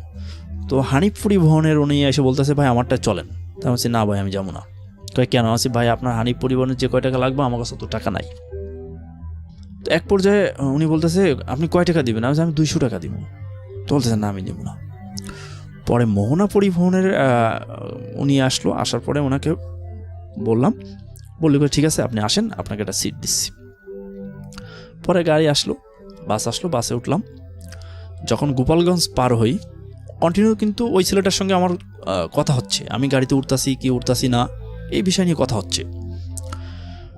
তো আমি যখন গোপালগঞ্জ পার হই, তখন হানিফ পরিবহন আমাদের আগে উঠছে কিছুটা, আর মোহনা পরিবহন কিছুটা পিছে, সামথিং ডিফারেন্স 2-3 মিনিটের। যখন নগরকান্দা আসি, হানিফ পরিবহন আগে, নগরকান্দা তখন হানিফ পরিবহনের সামনের ডান চাকাটা বাস্ট হয়ে যায়। বাস্ট হয়ে একটা কাভারভ্যানের সঙ্গে মুখোমুখি সংঘর্ষ হয়, যে সংঘর্ষের কারণে সম্পূর্ণ বাসটা এবং কাভারভ্যানে আগুন ধরে যায়। তো হয়তোবা আমার ধারণা যে 3 থেকে 4 মিনিটের ভিতরে আমরা ওই গাড়ির কাছাকাছি চলে যাই। তো আরও কয়েকটা পরিবহনের লোকজন ছিল এবং আমরা ওই মোহনা পরিবহন থেকে আরও 3টে ছেলে নামছিলাম। নেমে অনেক চেষ্টা করছিলাম যে মানুষগুলোকে বাঁচানোর, বা 3 মিনিট এরকম ডিফারেন্স হবে। তো আমি নিজে হাতে 7-8জনকে বের করছিলাম। তো আমরা অনেক চেষ্টার পরে হয়তোবা আমার 27 জন এরকম দেখলাম বের করতে, আর যাই না কতগুলো মানুষ পুরো একবারে নিস্তব্ধ হয়ে গেল। সে দৃশ্য এখন আমার চোখে ভাসে। তখন আমি একটা জিনিস ভাবতেছি যে আল্লাহ, আমি তো যাচ্ছি এই কাজে, আর আমার সামনে পড়লো এই কাজ, আমি কি যাবো এই কাজে? যাই হোক, বলছি বাসা থেকে যখন বেরোছি তখন যাই। ঢাকা চলে আসলাম, সকালে এসে শ্যামলী আসলাম, শাহবাগ আসলাম। আসার পর ওই ছেলেটা আসলো, তার সঙ্গে কথা হলো, নাস্তা করলাম। তখন অনেকক্ষণ আমরা ওয়েট করি একজন ব্যক্তির জন্য, যারা আসলে কিডনি ডোনার যার জন্য প্রয়োজন, তিনি আসলো। আসার পরে আমাকে পিজিতে নিয়ে গেল। আমাকে পিজিতে নিয়ে যাওয়ার পরে আমাকে জিজ্ঞালো যে কে? তা আমার কাজিন। জাস্ট এটুকু বললাম। তারা আমার ব্লাডটা টেস্ট করলো, ব্লাডটা টেস্ট করার পরে আমি গোপনে ওই ব্যক্তির নাম্বারটা আমি কালেক্ট করলাম। ওই ছেলেটা জানলো না যে আমি ওনার নাম্বারটা কালেক্ট করছি বা নিয়ে নিছি।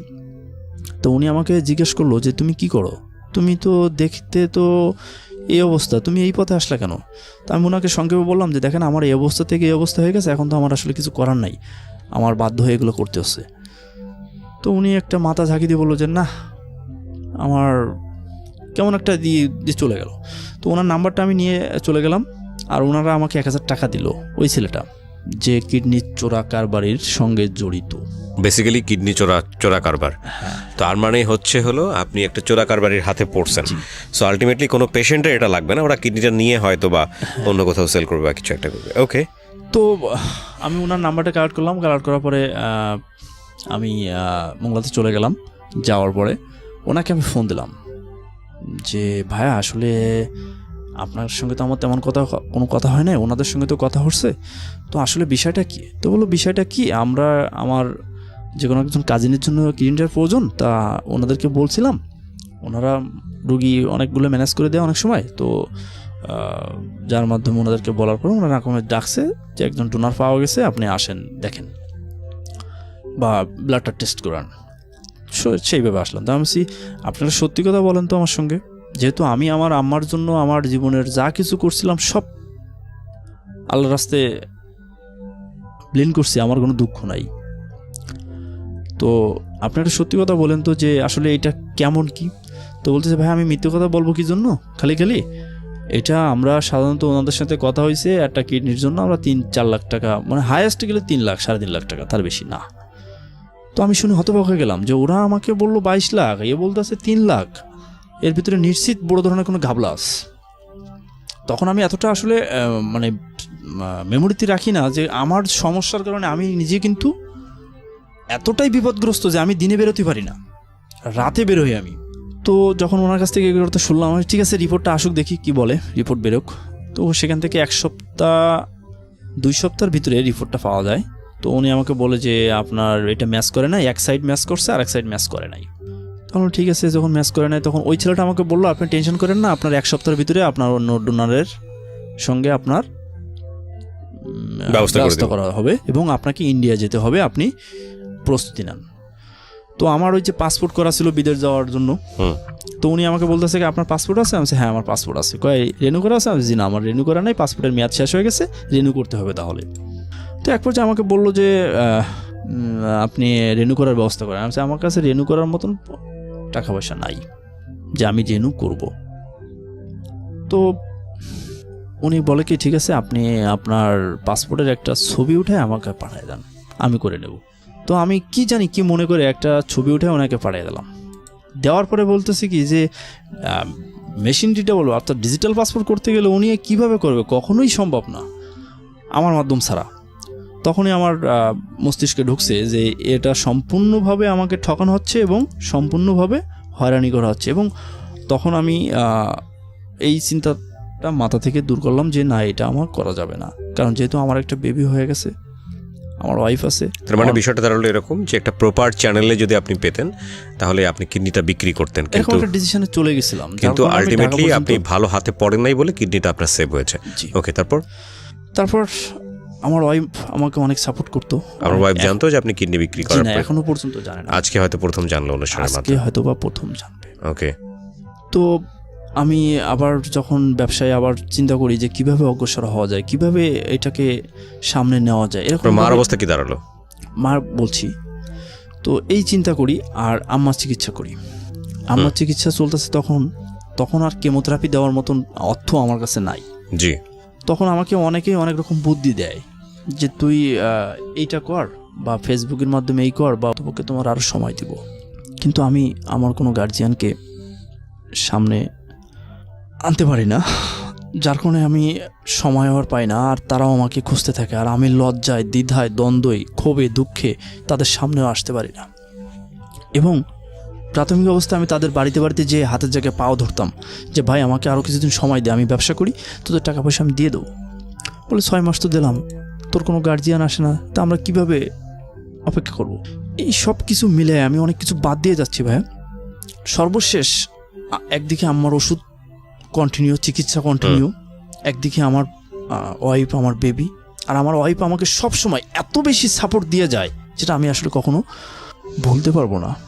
আমার ওয়াইফের মাস্টার্স পরীক্ষা সে সময় দিতে পারলো না এই সব ঝামেলার কারণে, সব ঝামেলার কারণে, এবং মাস্টার্স মানে ভর্তি করবো সেই সিচুয়েশনও আমার নাই, পয়সা ছিল না পকেটে। জি না।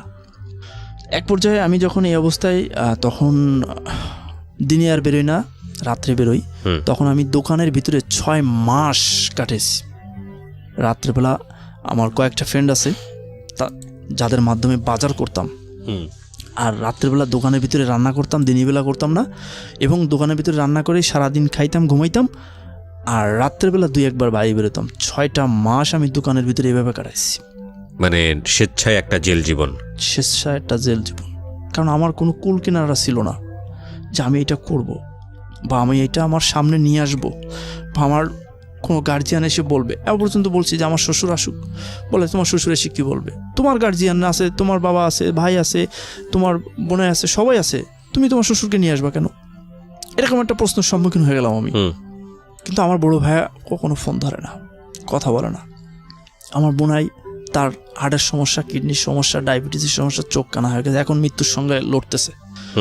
তো কেউ এসে সামনে দাঁড়াবে এরকম সিচুয়েশন নাই। লাস্টে বাধ্য হয়ে আমি আমার ওয়াইফের সঙ্গে কথা বললাম যে দেখো আমার তো এই অবস্থা, এখন কি করব? বলে যেভাবে হোক তো বাঁচতে হবে, আমাদেরও একটা বেবি আছে, তোমার বাবা মা আছে, তাদেরকেও দেখতে হবে, আমাদেরকেও দেখতে হবে, তাহলে তুমি যে কোনো একটা ডিসিশান নাও। তো আমি কোনো দিশা না পেয়ে দোকানের ভিতরে দোকানের বাইরে দিয়ে তালা আটকাইতাম, যাতে বুঝতো না যে আমি ভিতরে আসি, আর এই দোকান থেকে মালামাল কিছু কিছু বিক্রি করে চলতে থাকলাম। এভাবে চলতে থাকে। আর মাঝে মধ্যে দেখা যায় যে খুব ভোরে ফরজের আজান দিলে বেরোয় যেতাম, যে বাবুর সঙ্গে একটু দেখা করে ওই দূরে কোথাও যেয়ে বসে থাকতাম, সারাদিন বসে থাকতাম, রাত 11টা-12টার দিকে আসতাম বাজারে। আর আম্মা চিকিৎসা চলতেছে, ঔষধ খাচ্ছে, আর রাত দিন 24 ঘন্টা তার কাছে কাঁদা ছাড়ার কোনো উপায় নাই। এবং 5 ওয়াক্ত নামাজ, এখনো পর্যন্ত সে নামাজ পড়ে প্রতিটা মিনিট সে কান্না করে আজকে শাহিনের কী অবস্থা হইল। শুধু এটাই তার মুখের কথা। দ্বিতীয়ত আমি কোনো দিকে যাইতে পারি না, কোনো কাজ করতে পারি না, যেখানেই যাই সেখানেই মানুষ খুঁজতে যায়, যদি জানে যে অমুক জায়গায় আছে সেখানে যায় খুঁজতে। দেনায় জর্জরিত হয়ে গেলাম, সামনে কেউ আসে না যে সে এসে বলবে যে এটা করি। একদিকে পাওনাদারের টেনশন, অন্যদিকে আমার চিকিৎসা, অন্যদিকে যে আমার বেবিটা তার সামনে যে আমি দাঁড়াবো এটাও পারি না, যে আমি তার সামনে যে দাঁড়াবো এটাও পারি না। লাস্ট যখন আর ধৈর্য ধারণ করার মতন ক্ষমতা নাই, পারি না আমারে একটা ঔষধ কিনে দিতে, পারি না আমার বেবিটাকে একটা চিপস কিনে দিতে, পারি না নিজে খাইতে, এমনকি আমি ঘুমের ওষুধ খেয়ে 84 ঘন্টা পর্যন্ত ঘুমিয়েছিলাম ভাইয়া। রিভোটিল খাইছিলাম, 84 ঘন্টা পর্যন্ত ঘুমিয়েছিলাম। কেউ বলে না যে বেঁচে থাকবো। যাই হোক, আল্লাহ বাঁচায় রাখছিল। এরপর হঠাৎ ডিসিশন নিলাম যে এইভাবে আর বাঁচা যাইব না। যদি পাওনাদার সময় দিবে, না দিলে তাদের খুশি মতো তারা করুক, তাদের কাছ থেকে সবাইকে মাপ চেয়ে যে ভাই আমাকে মাপ করে দিস, আমি আজ হোক কাল হোক 2 দিন পরে হোক, 1 বছর 2 বছর 3 বছর যে কয় বছর লাগে আমি আমার দেনা শোধ করবই, কিন্তু আমাকে সময় দিতে হবে। কেউ সময় দিতে চায় না। লাস্টে আমার ওয়াইফকে বলি দেখো আমার তো এই পরিস্থিতি, তাহলে আমি এখন কি করতে পারি? তো আমি যে কোনো সময় কিন্তু যে কোনো ডিসিশন নিয়ে নেবানি, তো তুমি কিন্তু টেনশন করো না। বলে কি ডিসিশন নেবা? আমি এখান থেকে চলে যাবো, যে কোনো জায়গায় যে ইনকাম করতে হবে, তোমারও 1 টাকা দিতে হবে, আমারও 1 টাকা দিতে হবে, আবার পাওনাদারকেও দিতে হবে। তো ওখান থেকে আমি যে কোনো এক রাত্রে বেরিয়ে আসি, আমার দোকান ছেড়ে, যে দোকানে আমাকে এত কিছু দিছিল সেই দোকান ছেড়ে আমার বেরিয়ে আসতে হলো। এসে কোথায় যাব, কি করব, কোনো কিছুই বুঝতে পারি না। হ্যাঁ, আমার ওয়াইফ আমাকে এখনো পর্যন্ত অনেক সাহস যোগায়, অনেক সাপোর্ট দেয়। তো ওখান থেকে আমি বেরিয়ে আসি। বেরিয়ে আসার পরে আমি সরাসরি ঢাকা চলে আসি। আচ্ছা। তখন আমার ওয়াইফ বলে যে দেখো তুমি তো মানে অনেক কিছুই করছিলা, আবার অনেক কিছুই ধ্বংস হয়ে গেছে, যেহেতু আম্মা ভালো আছে আর আম্মার চিকিৎসাও করতে হবে, আমাদেরই করতে হবে, তা আমি পড়াশোনাটা আবার কন্টিনিউ করি। আচ্ছা। তাহলে হ্যাঁ, তোমার পড়াশোনাটা কন্টিনিউ করা প্রয়োজন, আর দেখি আমি কোনো ছোটোখাটো জব বা কোনো কিছু করতে পারি কিনা। তো আমার ওয়াইফ সে সময় ম্যানেজমেন্ট শেষ করার পরে আমি বলি ঠিক আছে তুমি কন্টিনিউ করো আবার। তো সে অনেকভাবে আমাকে সাপোর্ট করে, অনেকভাবে সাপোর্ট করতো। লাস্ট সে আবার মাস্টার্স কমপ্লিট করার জন্য প্রিপারেশন নেয় এবং সাকসেসফুল। সে খুলনা আজমগঞ্জ কলেজ থেকে চান্স পাওয়ার পরে মাস্টার্স করার জন্য এবং অনেকগুলো জবের জন্য সে অনেক জায়গায় ট্রাই করতে থাকে। ওকে। তো আমি কোনো পারি না আমার বেবিটাকে কোনো হেল্প করতে 2 টাকা দিয়ে, আমি পারি না আমার মায়ের কোনো চিকিৎসা করতে লাস্ট ফিনিশিংয়ে সর্বশেষ শেষে। তো ঢাকা শহরে যখন ফার্স্ট আসলাম, অর্থাৎ যখন দোকান ছেড়ে যখন আমি আবার ঢাকা আসলাম, তখন কোনো কাজ না পেয়ে আবার ঢাকা থেকে ব্যাক করলাম কোথায়? গ্রামের বাড়িতে যে কয়েকদিন থাকলাম, জানাজানি হয়ে গেল যে আমি এখানে এই সমস্যা আমাকে খুঁজতে আসতে পারে এখানে। তো আমি গ্রামের বাড়ি থেকে আবার চলে আসলাম ঢাকাতে। আসার পরে আমার ওয়াইফ যে মাস্টার্স করার জন্য চান্স পাইছিল, তো ওখানে ফর্ম ফিল আপ করার জন্য টাকা লাগবো। আমার আম্মার ওষুধ তো কন্টিনিউ চলতেই আছে এখনও পর্যন্ত, আল্লাহর রহমতে আমার আম্মা এখন ভালো আছে, কিন্তু ওষুধ খেয়ে যেতে হচ্ছে। দ্বিতীয়ত আমার বেবিটাকে আমি পারি নাই সেই সময় যে তাকে একটা জামা কিনে দেবো বা 10টা টাকা দিয়ে বলবো যে আম্মু তুমি এটা কিনে খেও। ওকে। এক পর্যায়ে আমি কোনো দিশা পাই না যে আমি কি করব। আল্লাহ আমাকে ধৈর্য ধরার ক্ষমতা দাও যে এত কিছু করার পরেও যে আমার পারি না কিছু করতে। তখন হঠাৎ চিন্তা করলাম যে কোনো কিছু একটা তো করতেই হবে আমাকে। পরে আবার ওই রাজমিস্ত্রির কাজে চলে গেলাম। আচ্ছা। বেশ কিছুদিন কাজ করলাম, কিন্তু ওনারা টাকা ঠিক মতন দেয় না।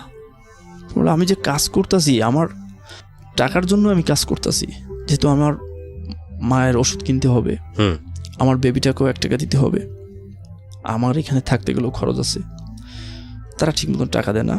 বাট বললাম যে না, এই করা যাবে না, তাহলে কি করতে হবে? আমার পাওনাদারকে টাকা দিতে হবে, সব মিলে আমার টাকার প্রয়োজন। এরকম একটা চিন্তা ভাবনা, হঠাৎ চিন্তা করলাম যে রিক্সা চালাম। আচ্ছা। যে কথা সেই কাজ, এটা কেউই জানে না, আমার আম্মা জানে, জানার ভিতরে, আর আমার গ্রামের 2টা ছেলে জানে। আপনার ওয়াইফও জানে না? জি না, আজকেই প্রথম জানবে। আমি যখন ফার্স্ট রিক্সা চালিয়ে শুরু করি। কিভাবে শুরু করলেন? কত সালের দিকে এটা বিগত 2 মাস আগে। 2 মাস আগের গল্প। ওকে। রিক্সা চালানো শুরু করার পরে আমি কোথায় পেলেন রিক্সা? কি করলেন? কিভাবে? আমাদের গ্রামের কয়েকটা ছেলে এখানে রিক্সা চালায়, তাদের মাধ্যমে যোগাযোগ করে তাদেরকে বললাম যে কাউকে বলিস না, আমি এখানে এইভাবেই করি। যাই হোক, তাদের মাধ্যমে এইভাবে আমি রিক্সা চালানো শুরু করি। রিক্সা চালানো থেকে আমার ওয়াইফের মাস্টার্স পরীক্ষার ফর্ম ফিল আপের টাকা জোগাই, বেবিকেও 2 টাকা দিতে পারি, আম্মাকেও 2 টাকা দিতে পারি, ইভেন পাওনাদারকেও 2 টাকা দিচ্ছি।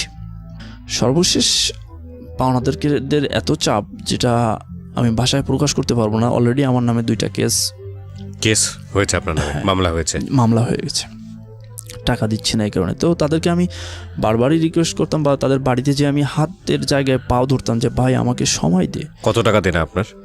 সামথিং এখন 5-6 লাখের মতন এরকম দেন আসি। তো কেউ ওই সময় দিতে চায় না। এখন কেস করছে, তো তাদের সাথেও যোগাযোগ করছি, কিন্তু তারা এখন একটাই কথা বলে যে টাকার বিকল্প কিছু নাই, টাকা নিয়ে আসো, আমরা কেস উইথড্র করে নিচ্ছি, কেস উঠে নিচ্ছি। কিন্তু আমি যে টাকাটা ম্যানেজ করব সেই সিচুয়েশন, সেই পরিবেশ, সেই পরিস্থিতি আমার ছিল না। লাস্ট আমি আমার জীবনের একবারে মনে করি যে শুরু করার পরে আবার নতুন করে শুরু করছি এখন জীবন। রিক্সা চালাই, সারা দিন এত পরিশ্রম করি যা আমি বাসায় প্রকাশ করতে পারবো না। সারাটা রাত আমি ঘুমাইতে পারি না, আবার সকালে উঠে যাই। কয় টাকা ইনকাম হয়? কোনোদিন 700, কোনোদিন 800, কোনোদিন 1000, কোনোদিন 900। 800, 900, 1000 টাকা রিক্সা চালিয়ে ইনকাম করা তো খুব কঠিন কাজ। সারাদিন আমি 1 মিনিটের জন্য বিরতি থাকি না, করতেই থাকি। একদিকে আমার মায়ের চিকিৎসা, তার ওষুধ কিনতে হবে, আমার বেবিটাকেও, আমার বাবুটাকেও দেখতে হবে। কত বছর বয়স আপনার বাবুর? এই নভেম্বর মাসের 2 বছর পূর্ণ হবে। 2 বছর পূর্ণ হবে। ছেলে না মেয়ে? মেয়ে। মেয়ে।